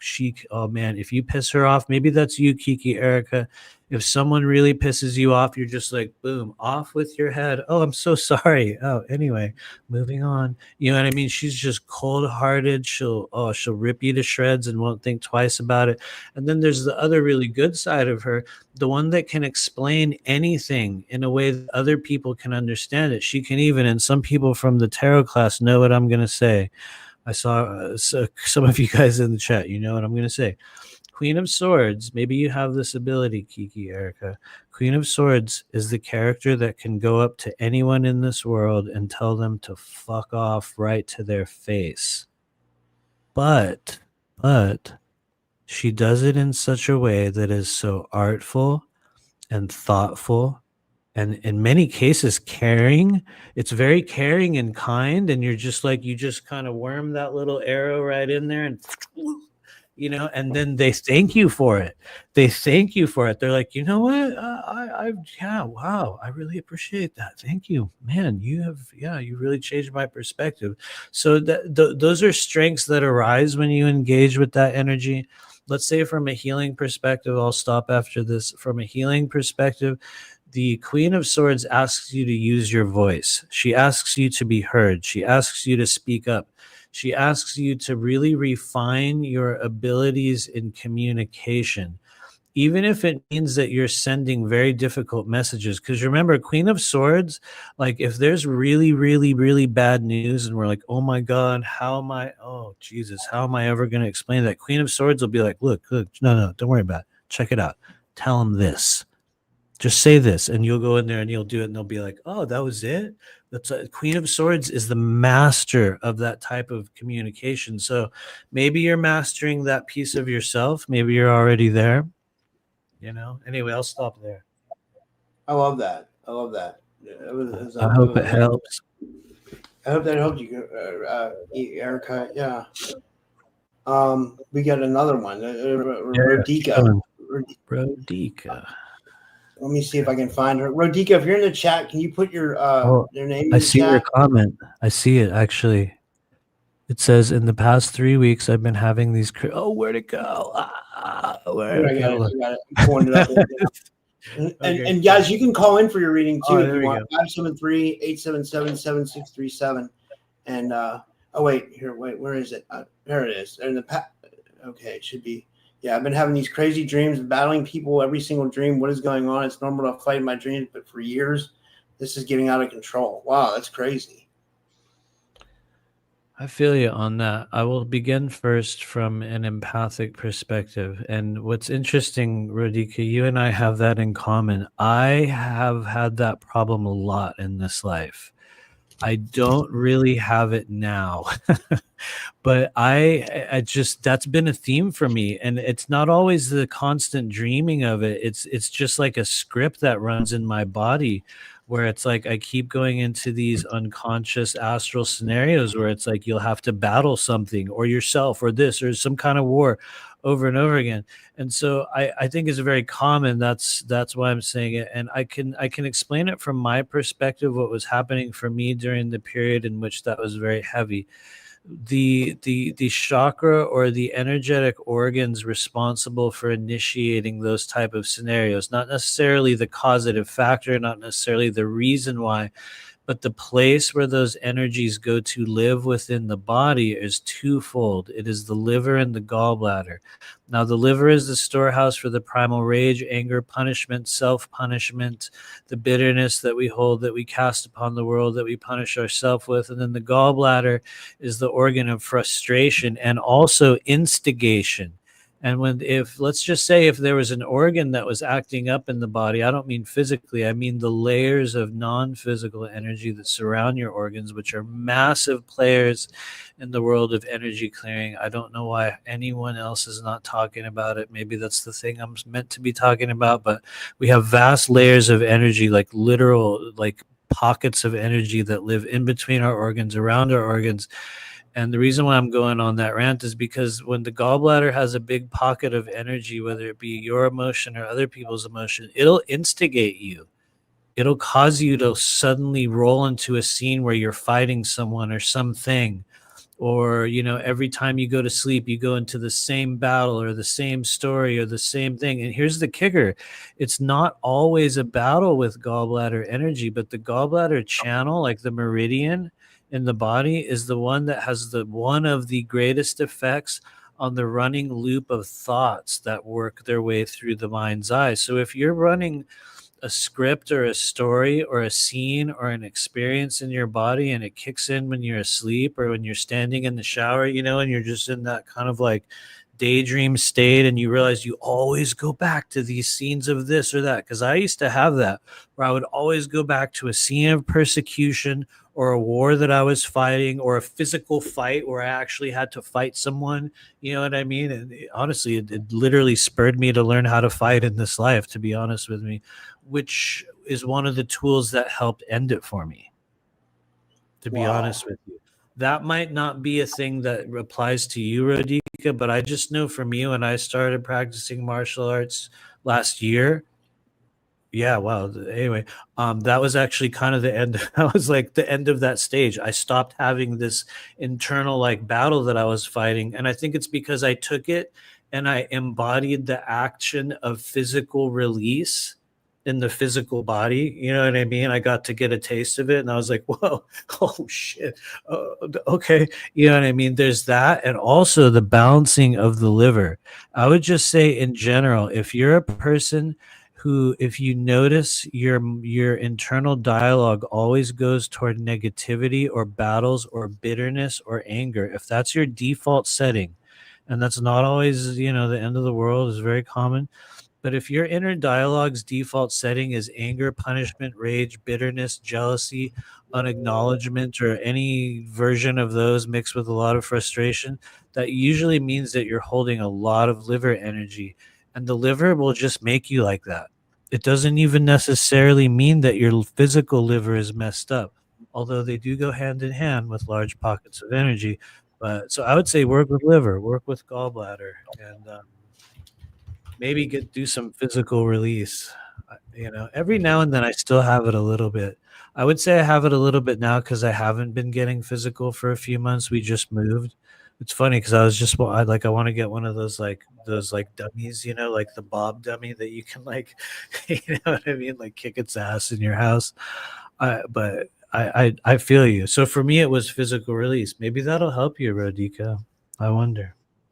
Yeah, that would be great. And her sons are into martial arts, so it might be cool for her to get involved in it as well, and that's awesome. She asked if she could get a card read too. Oh yeah. Sorry, so sorry, darling. Yes. She said she's curious. I don't know. Yeah. Let's see what shows up. For those of you guiding, and if anybody else wants, yeah, I'm sorry. Go ahead. Yeah. I was gonna say, if anybody else wants a reading, I guess put your name in the chat and we'll get to you. I guess and ready. Here we go. Rodika, this is the part that I always will mention. When you guys see me pulling cards, because you guys will notice this on Rob's channel. Sorry to do this, but I'm going to do it. You guys will notice a lot of people will like take them and they'll like sit with it and they'll look at it and they're like, huh, well, I think it's this, or, you know, they sit and they kind of like stew with it. Not me. We do it live in the moment. Okay, here we go. Rodika, 3, 2, 1, boom.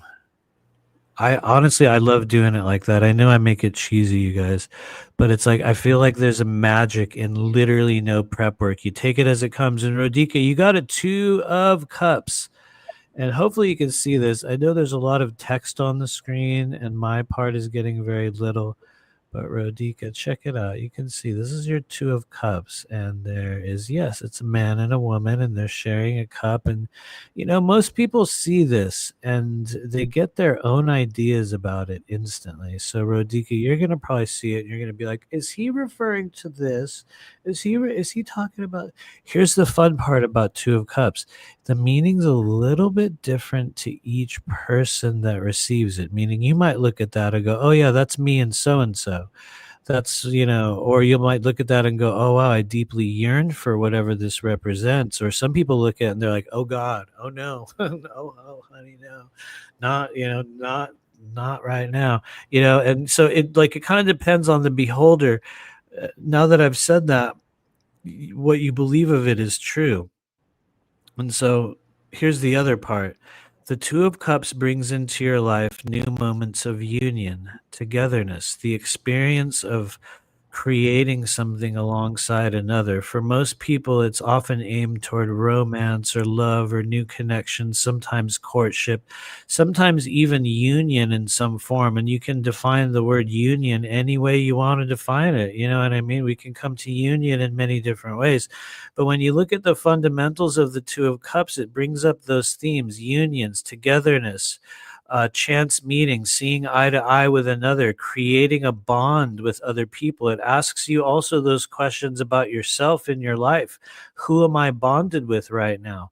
Where is this energy reflected in my current world? Who am I choosing to see eye to eye with? What is it that I am creating on behalf of other people? And also, you could sometimes you'll notice yourself falling out of this or coming away from it. On old school tarot, people will show it to you upside down, and they'll say that that means it's going wrong. The reality is, no one needs to turn a card upside down, because you can feel really what it means for each person. And it'll also mean that each scenario has a little bit of the good and a little bit of the bad, just like everything in this life. And so ask yourself those questions. Where is my intimacy? What unions am I creating? What am I maintaining? Who am I seeing eye to eye with? What am I creating? What am I sharing open-heartedly with others? How much of myself am I giving to that person that stands across from me? Whether it's a person I'm intimate with or just those that I meet eye to eye in the world. Because you know how you walk around and you accidentally will like bump into people and you make weird eye contact in public, you know, where you're just like, oh, you know. And sometimes you look at people and you're like, oh shit. But you know, those random moments, 2 of Cups will bring that to you. So anyway, to me it's a cool card, but kind of depends on where you stand in that part of your life. Anyway, I'll stop there. If you let me, I'll talk about it forever. So Kiki Erica's like, oh wow, okay. I know, I'm sorry. I was going on. Go ahead, Rob. Who else do we have? Oh, I think you're muted. I was sorry. I was muted because I was typing. I didn't want to, type over. You know what I mean? But Christina says she'd love one. She says whatever comes out. Yes. And I think she's new. Yeah. Okay. Cool. Yeah. Totally. Hello. Thank you for joining us. Thanks for coming here today. Yeah. You know, please hit the subscribe to button. Matthew's channel too. Remember your mission. You know. There you go. You certainly can. Although my channel's in a death spiral right now, you guys. Actually, no, I wouldn't say it's in a death spiral. It's in a state of suspended animation. My channel's frozen in carbonite. Yeah. My channel's frozen in carbonite right now. It cannot Why are they? grow. I don't It is see. I dead. don't understand why they do that shit. You know what I mean? It's so fucking I kind crazy. of It's know why. I think because I do only long form content, number one. I only like do videos that are in excess of 2 hours long, and you can literally watch videos about this on YouTube, you guys. Like, that's a killer mark for getting your videos recommended, is the wow. long form content will bury you. So it's like I'm already in a low status because I just do long-winded ranting live streams. And then secondly, I think that I did have to take down a video. The last live stream we did, I did actually have to take it down because I got a couple, I started showing too many videos, and they send you that thing that's like, your video is, has such and such copyright, but don't worry, you didn't actually do anything wrong. You can just Yeah. choose to edit it out, or you can delete it. I was like, oh, fuck it. I'll just whatever. You know what I mean? Yeah. I'll Yeah. just I've been. delete it. I don't even care. Just let's move on, Yeah. I hate when they do that. I hate when they do. It's ridiculous, dude. I've told people, like, I really do not like use. I mean, I'm here because, like, the exposure and everything, but, like, I tell people to listen to my audio podcast and I tell people to watch Rumble. Like, I'm not, like, YouTube does absolutely nothing for me except exposure, and you get to a lot of people in different countries and stuff like that. But I mean, I feel I you, don't know. man. I feel you. Not me. I love YouTube. I'm so grateful for the YouTube AI. I love the YouTube AI algorithm because I know it always brings me the most safe and effective content. And so I just want to put that out there. I love AI. I'm going to be real. You know what? That's hilarious. There was this time I did this show on our channel. I think it was during the days in which there was a lot of controversy about people like Corey Good and like Elena, like Denon and that whole thing. And don't worry, I'm not going on a whole rant about her. I'm just mentioning. And I remember doing a show about her, and it was a roundtable show. And one of the guys that was on the show, like when we came to his moment to talk, he was all, not me. I love her. I know she's always got my back. She's got my best interests at heart. Elena is true. It was like this weird scripted thing came out of him. And I was like, that's weird. That's strange, right? That is weird. It's almost like okay. they're mind controlled, It was like a mind controlled brainwash moment. And what's crazy is, he had a big falling out with her, just like a lot of other people have a big old falling out.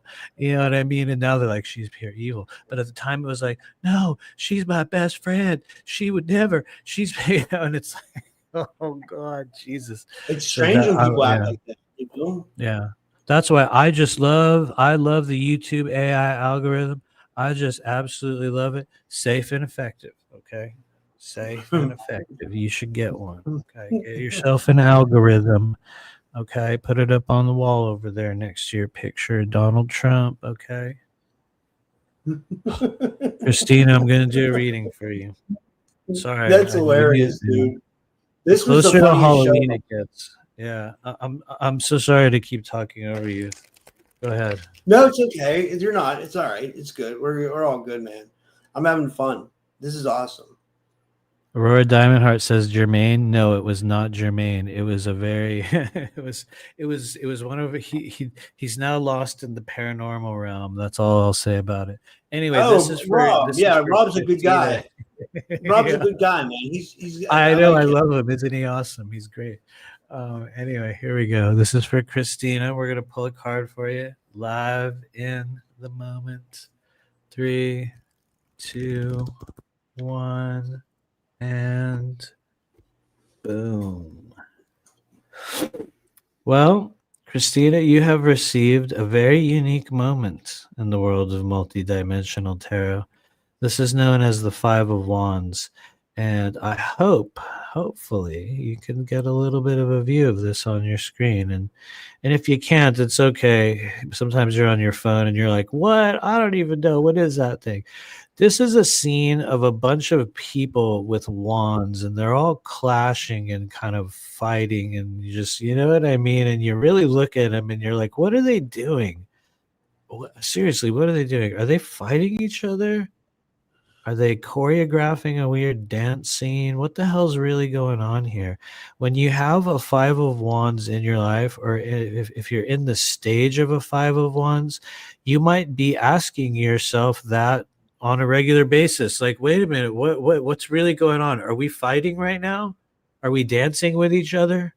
Do I love you? Do I hate you? Is it both? Who's really in Oh, I charge know that here? feeling. I Who know that actually feeling. has the loudest voice? Who's the most important one? Who's trying to assert themselves over me, or am I trying to assert themselves over everyone else?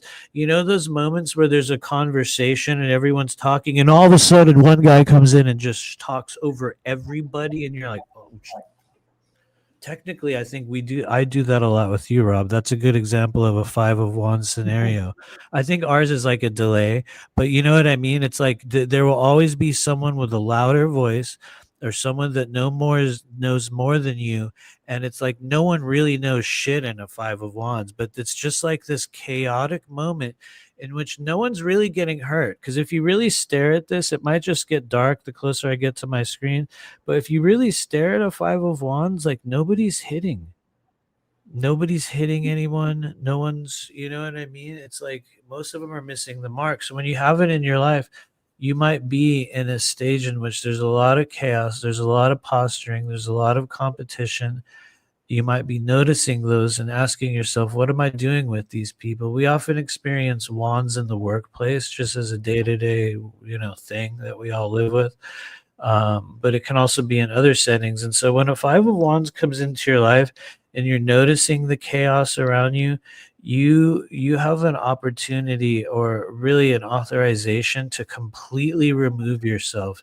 And when we say what kind of action do you mean when you say remove myself? I mean, literally, you'll just bounce from certain social scenes or discussions or emails or online meetings or talks with friends or family. It's like you'll have this moment where you're just like, and you just kind of walk away and you pull out. And I'm not saying that in a humorous way. I'm not trying to make a joke out of it. Five of Wands gives you authorization to pull out. And there's no humor attached to that. I mean, it's like pull yourself out of that situation, get out of there, walk away from it. So I would say just look at those things in your life and disconnect from something that makes you feel, or anything that makes you feel like that. Anyway, I'll stop there. I love that, man. That was great. But Jason donated for Selena. And then we have one Geraldine Hell. I was trying to get to Selena, I guess, next. And thanks, Jason. Okay. I was in. Now the chat froze. There was Selena. Oh, I it's found okay. her. Yeah. Okay, so who's up next, Selena or Jason? Selena. So Jason. Jason donated for Selena. So for he said for the lovely Selena. Yeah. We can do it. Let's do it for Selena.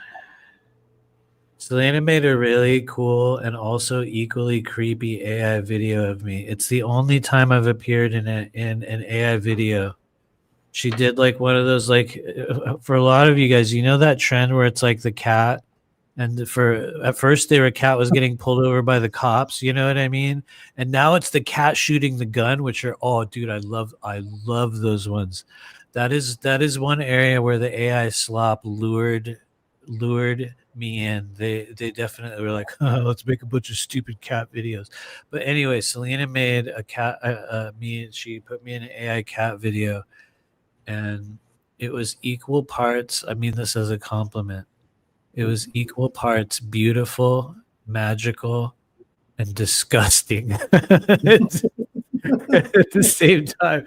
Because I mean it for real, because like it's such an abomination in some form, but it's like so humorous and real, and it's like, damn, that's what this artificially intelligent, semi-sentient, like computer mind, somehow like generates out of humans now. Like think of like when that, I'm just gonna say this in the most raw way right now, okay, you guys, when that motherfucker jumps the actual rails, you know what I mean, when that dude breaks the fourth wall, when Chat GPT goes full AGI and just rolls out onto the internet like a real living being, you guys, we're screwed, we're done for. Oh, yeah.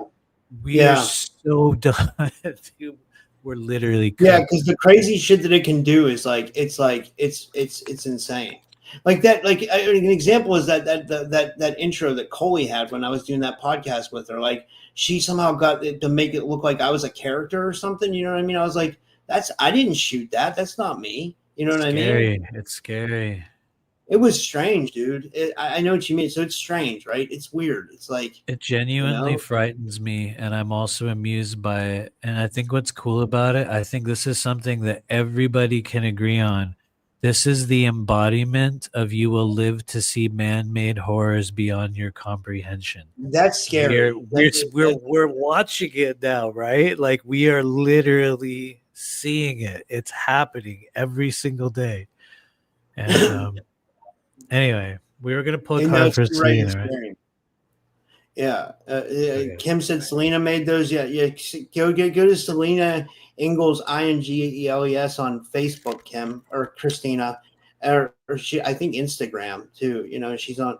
I know she's on Instagram. I'm not sure exactly, but I know she's on Facebook. Oh, for real, dude, you got a deep talent, man. I'm excited to see. I'm excited to see what comes out of it. Maybe she'll do one with George Droid.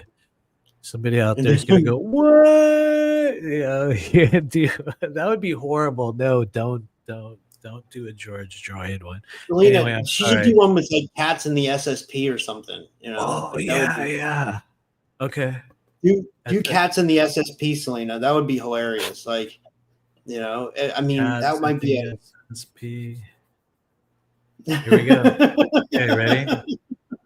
Here we go, Selena, live in the moment. Here comes 3, 2, 1, and boom. Whoa. Selena, you have a good card this evening. Some people would say, if you know what you want and you're willing to become uniquely obsessed with a path of growth or manifestation, some might even say one of the most useful cards for creating change, for honestly at times creating something out of seemingly thin air. You have received the world, one of the most powerful cycles in the world of multidimensional tarot. When the world comes into your life, I want you guys to remember the Mandela effect, mirror, mirror on the wall, or magic mirror on the wall. That applies to this, because the world is like a magic mirror, or mirror, mirror, whichever timeline you're from. It's a mirror that whatever you hold up to, whatever you place in front of it with your thoughts and your desires and your hopes and your dreams, and also your fears, also the things you avoid, also your darkness, also your destruction, whatever you have the most of, whatever you keep reflecting to the world on a daily basis, whatever you keep looking at on your phone or obsessing upon in every living moment, the world goes, oh, that's what you want? Okay. And what's crazy is it could be chaotic. It could be negative. It could be victorious. It could be, here's what it could be. This is what I pray it is for you. A cycle in which you go through a period of rapid advancement in some area of your life based upon your focus and your obsession. And I know that's a dangerous word, but when you have the world and you're willing to obsess upon something to where you're eating it and sleeping it and drinking it and striving for it on an everyday basis, if you're willing to do something with that right now in your life, you're going to go far, because the world doesn't last for long. It comes around and then it takes off, and you'll notice it. There'll be times of the year where you can advance like months and just weeks, and people get jobs and they go farther and they move up in the world and they manifest money and they get really good things, or they start getting weird and negative and disasters happen and they lose jobs and just negative things can happen. There's no holds barred on what kind of experiences the world can bring to you. Why is that? Well, you can imagine it's everything in the world. It's literally everything. So it's like, could be this, could be that. Choose wisely. That's the last thing I'll say. You are in a stage right now of choose very wisely, because you're going to get something. And it's anyway. I love that, man. That was amazing. That was great. That was great for Selena. And we had one more person who requested a reading, but I got to go back to her now because let me see. It's here. okay. Because that was So I went back, but okay, let me see here. It was Geraldine Hale, Oh yeah, and totally. What's up, Geraldine? How's it going? While we're getting ready to do that, I want to let everybody know in the coming week, if I can pull myself together, if I can stop playing Battlefield 6 for long enough, I'm going to start doing a live book reading. I'm going to be reading through my book, which is That's here. cool. We're going to be doing a live book reading over the next few weeks where I'm going to literally read this whole thing to everybody.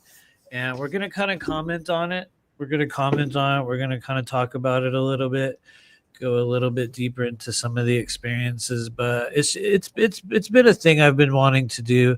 It probably will not have mass widespread appeal to only but a few people, but I think that it's honestly, I watched other people do it and I was like, wow, I really enjoyed listening to them read a little bit of that guy's book. You know who it was that did a book reading like that? I think you had him on your show, Age Nost or Nost. You know that dude, Age? He did like a book somebody did a book reading of his a long time ago, and I was like, huh. I actually sat there and listened to the whole thing, and I was like, oh. You know who else did it too? Is Melissa Gates Perry, the lady who goes on in Channels Airland. She did her book. She read it on her channel, which is pretty cool. Yeah, honestly, we're probably gonna start that either this coming week or next week. So yeah, we're gonna be doing a little bit of a live book reading process. You guys can already pick it up. It's over on YouTube right now, or not YouTube. I'm sorry, Amazon. It's gonna be on YouTube. But I also wanted to say, the lady that channels Aralam. So Aralam is a real entity. That's a real being. And how do I know it's a real being? Because I actually was present in the company. This lady will probably not agree. So it sucks because it sucks when people make a claim about a being that you channel. But I actually had a dream with Aralam before I ever knew who this person was. And no, I don't channel it. I have no connection with Aralam. I'm not. It was just like I knew that name, and I knew of Aralam as a being before I ever heard of her. And I remember hearing her first on Coast to Coast AM, and I remember being like, "What? No." What? And then I was like, maybe it's just a very common name that a lot of other people encounter. Maybe it's out there. And it's not. It's only tied to her work, as far as I could tell. And so I just think that's a cool sign of authenticity when a random person that's not even connected to you, that has nothing to do with you, within their own spiritual seeking process, comes across a being that you claim to be connected with before they even know that you're connected to it. You know what I mean? Dude, it's like, it's so like authentic about her. Like she just goes for it, man. Like it's almost like she doesn't even have to think. Like I'll do a good impression, and I want her to. I'm going to send her this link after this because I want her to see. Like she'll go. Like somebody will ask a question in the audience, and her head will turn right. And she'll be like, "Aralam." Well, first she'll say Aralam speaking. Her head will turn right, and then she'll just go. She doesn't even have to think. So it's like something is coming automatically. You know what I mean? That's very real. Like something's going on. You know? I very much believe in that. I too excel, and I honestly talk about this in the Patreon group a lot. I call it instant engagement. You'll notice a lot of people sit there, just like I was saying with the cards, where like we do it, whoop, boom, right in the moment, and it's like instant engagement with spirit. I think you guys will notice that is oftentimes a sign of authenticity, or a person that is deeply connected with the sources of information that they are, the sources that provide them information on the non-physical plane. Because I also have an access point. For me, it's to the left. In fact, I talk about that a lot in some of our in the chakra class and other work that we've done.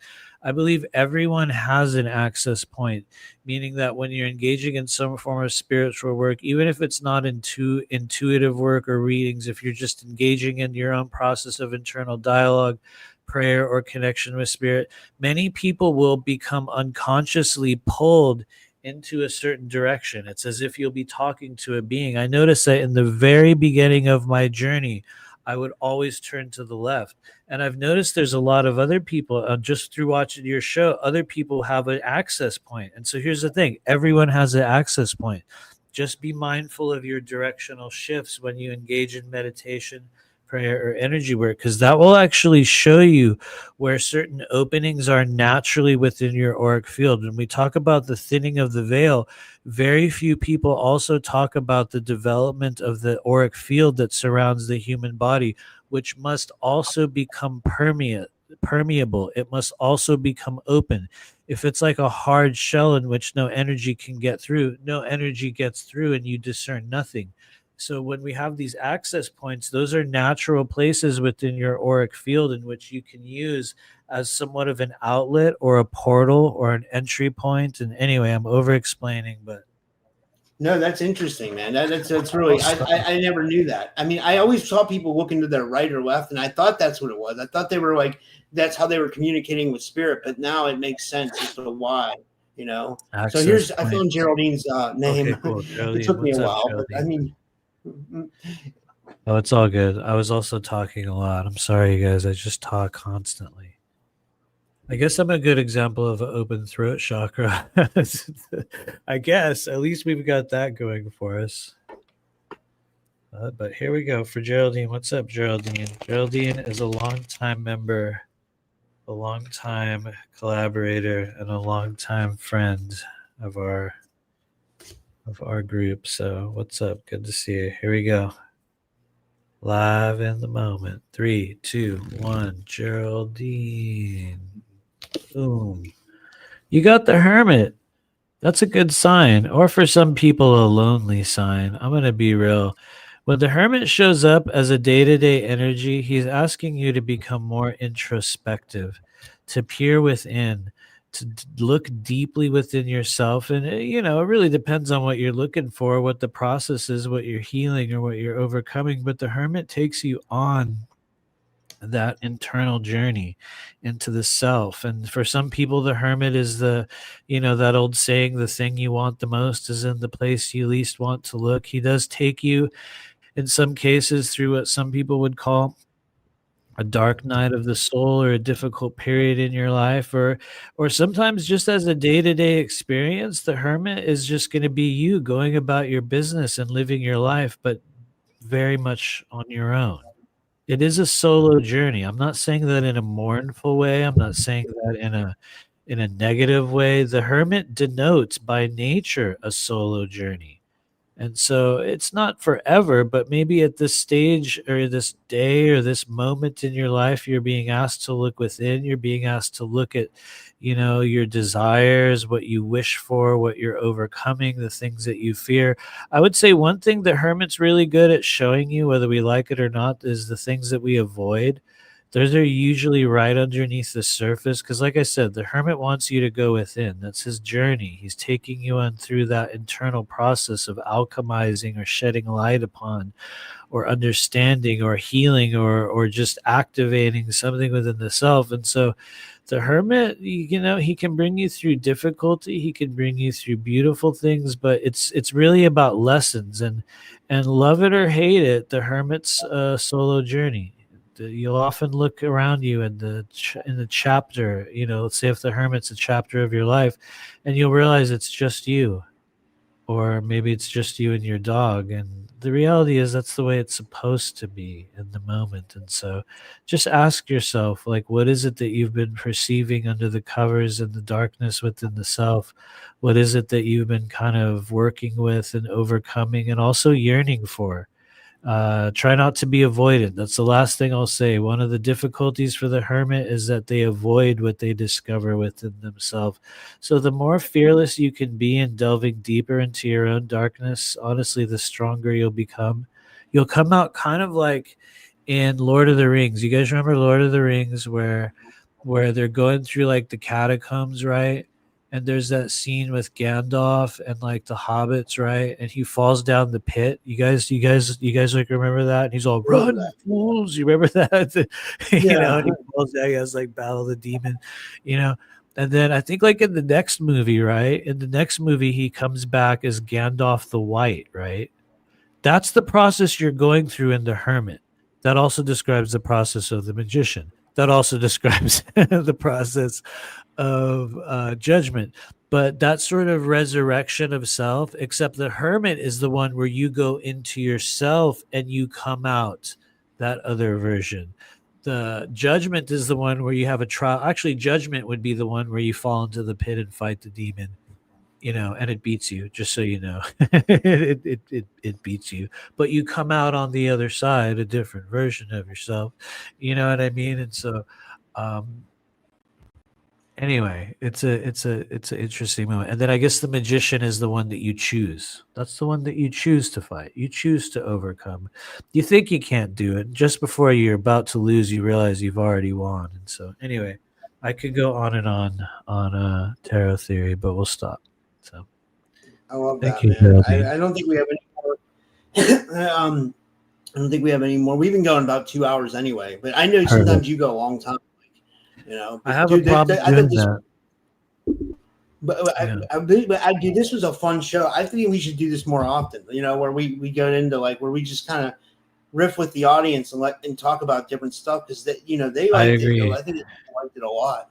I agree. We can set a date. We'll come back and do this in a few weeks. Our plan, one of the things I want to do for the future, you guys, is what I was planning on doing today, but I'll be real, I was mostly passed out all day because I've been doing a parasite cleanse. So I'm taking literally 29, 30 capsules of parasite herbs every day. And, you just lay there and you're like, so I was, I was in a weird state all day.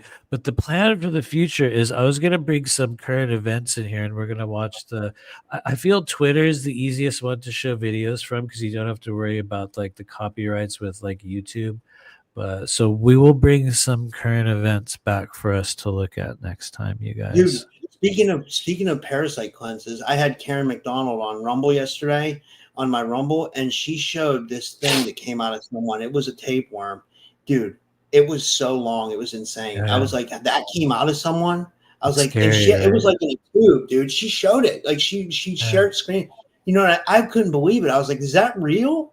I was like, is that really inside us? What is going on? You know what I mean? It really is. They really are. It's a frightening thing. It's when you really look at it, you see them come out. Would you say that's from us eating meat?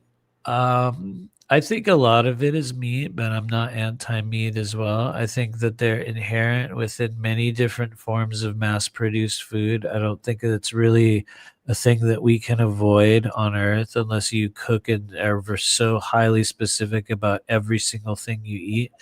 I think that it's part of. I think there's even experiments in which parasitic eggs have been dropped along with chemtrails. I know that takes us into a fun conspiratorial realm, but it's very real. It's literally real. And I've just been it's been a factor of life for me every year I think since I started doing this work. I've undergone a lot, maybe too much at times because I have made myself sick a few times, kind of overdoing it with a few things. That is real. I will say that you can overdo it with anti-parasitics and you can make yourself get sick. I don't recommend doing so, but always under the care of a licensed healthcare professional, mind you.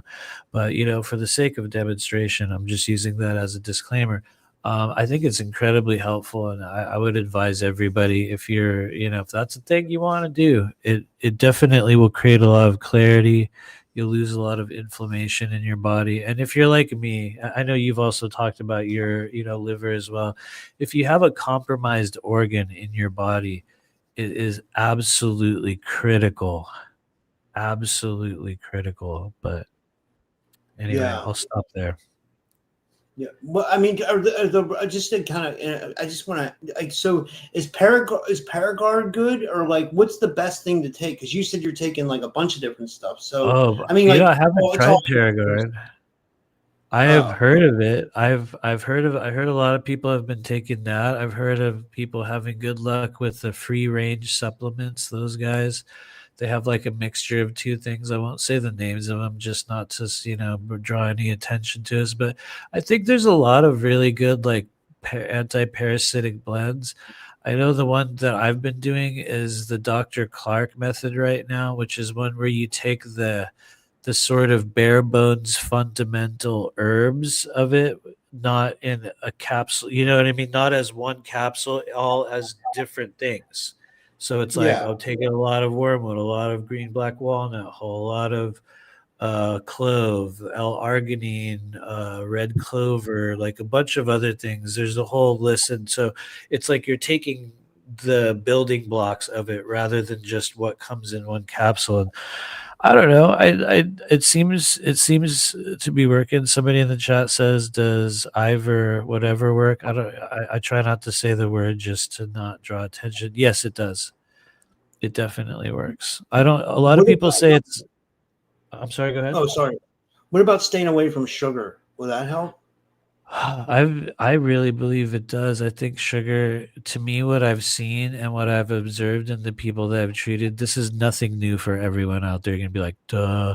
But I think that sugar is just one of the most harmful components for cancer growth, for parasitic growth, for all kinds of stuff. So yeah, I mean, sugar is a big part of it. I have noticed over the past like week or so, as I've been taking these herbs, I have lost a lot of sugar cravings. And I noticed that was a heavy thing for me. I was starting to get really itchy. Like if you're out there getting a bunch of rashes and like brain fog and feeling really bloated all the time, you probably, I mean, as they say, everyone has parasites supposedly. But anyway. Yeah, dude, that's it's freaky, man. It really is. It's oh, man, I don't even know what to say. Well, this was awesome, man. I think this was a great show. Did you want to tell people where they can find you? And yeah, we will have to do this again in a couple weeks, man. Yeah, totally. We shall do it again. You guys can always find me at rememberyourmission.com, where even though we've been doing kind of the haphazard, rather chaotic version of it, my daily occupation, the only work I do in this world, is within the realm of intuitive readings and energy clearing. And I say energy clearing specifically because that's ultimately what we're doing, is we're helping to rid the body of harmful or toxic non-physical or sometimes physical energies in whatever form they take. So I call it clearing. We're sort of helping the body release. And so that's like the really the only thing that I do in this world. So you can find us at rememberyourmission.com.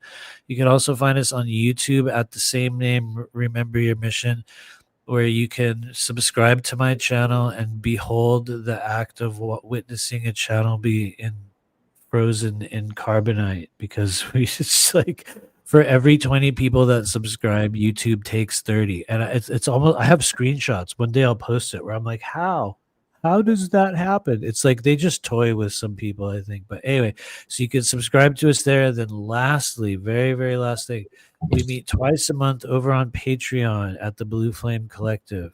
You guys can join us over there.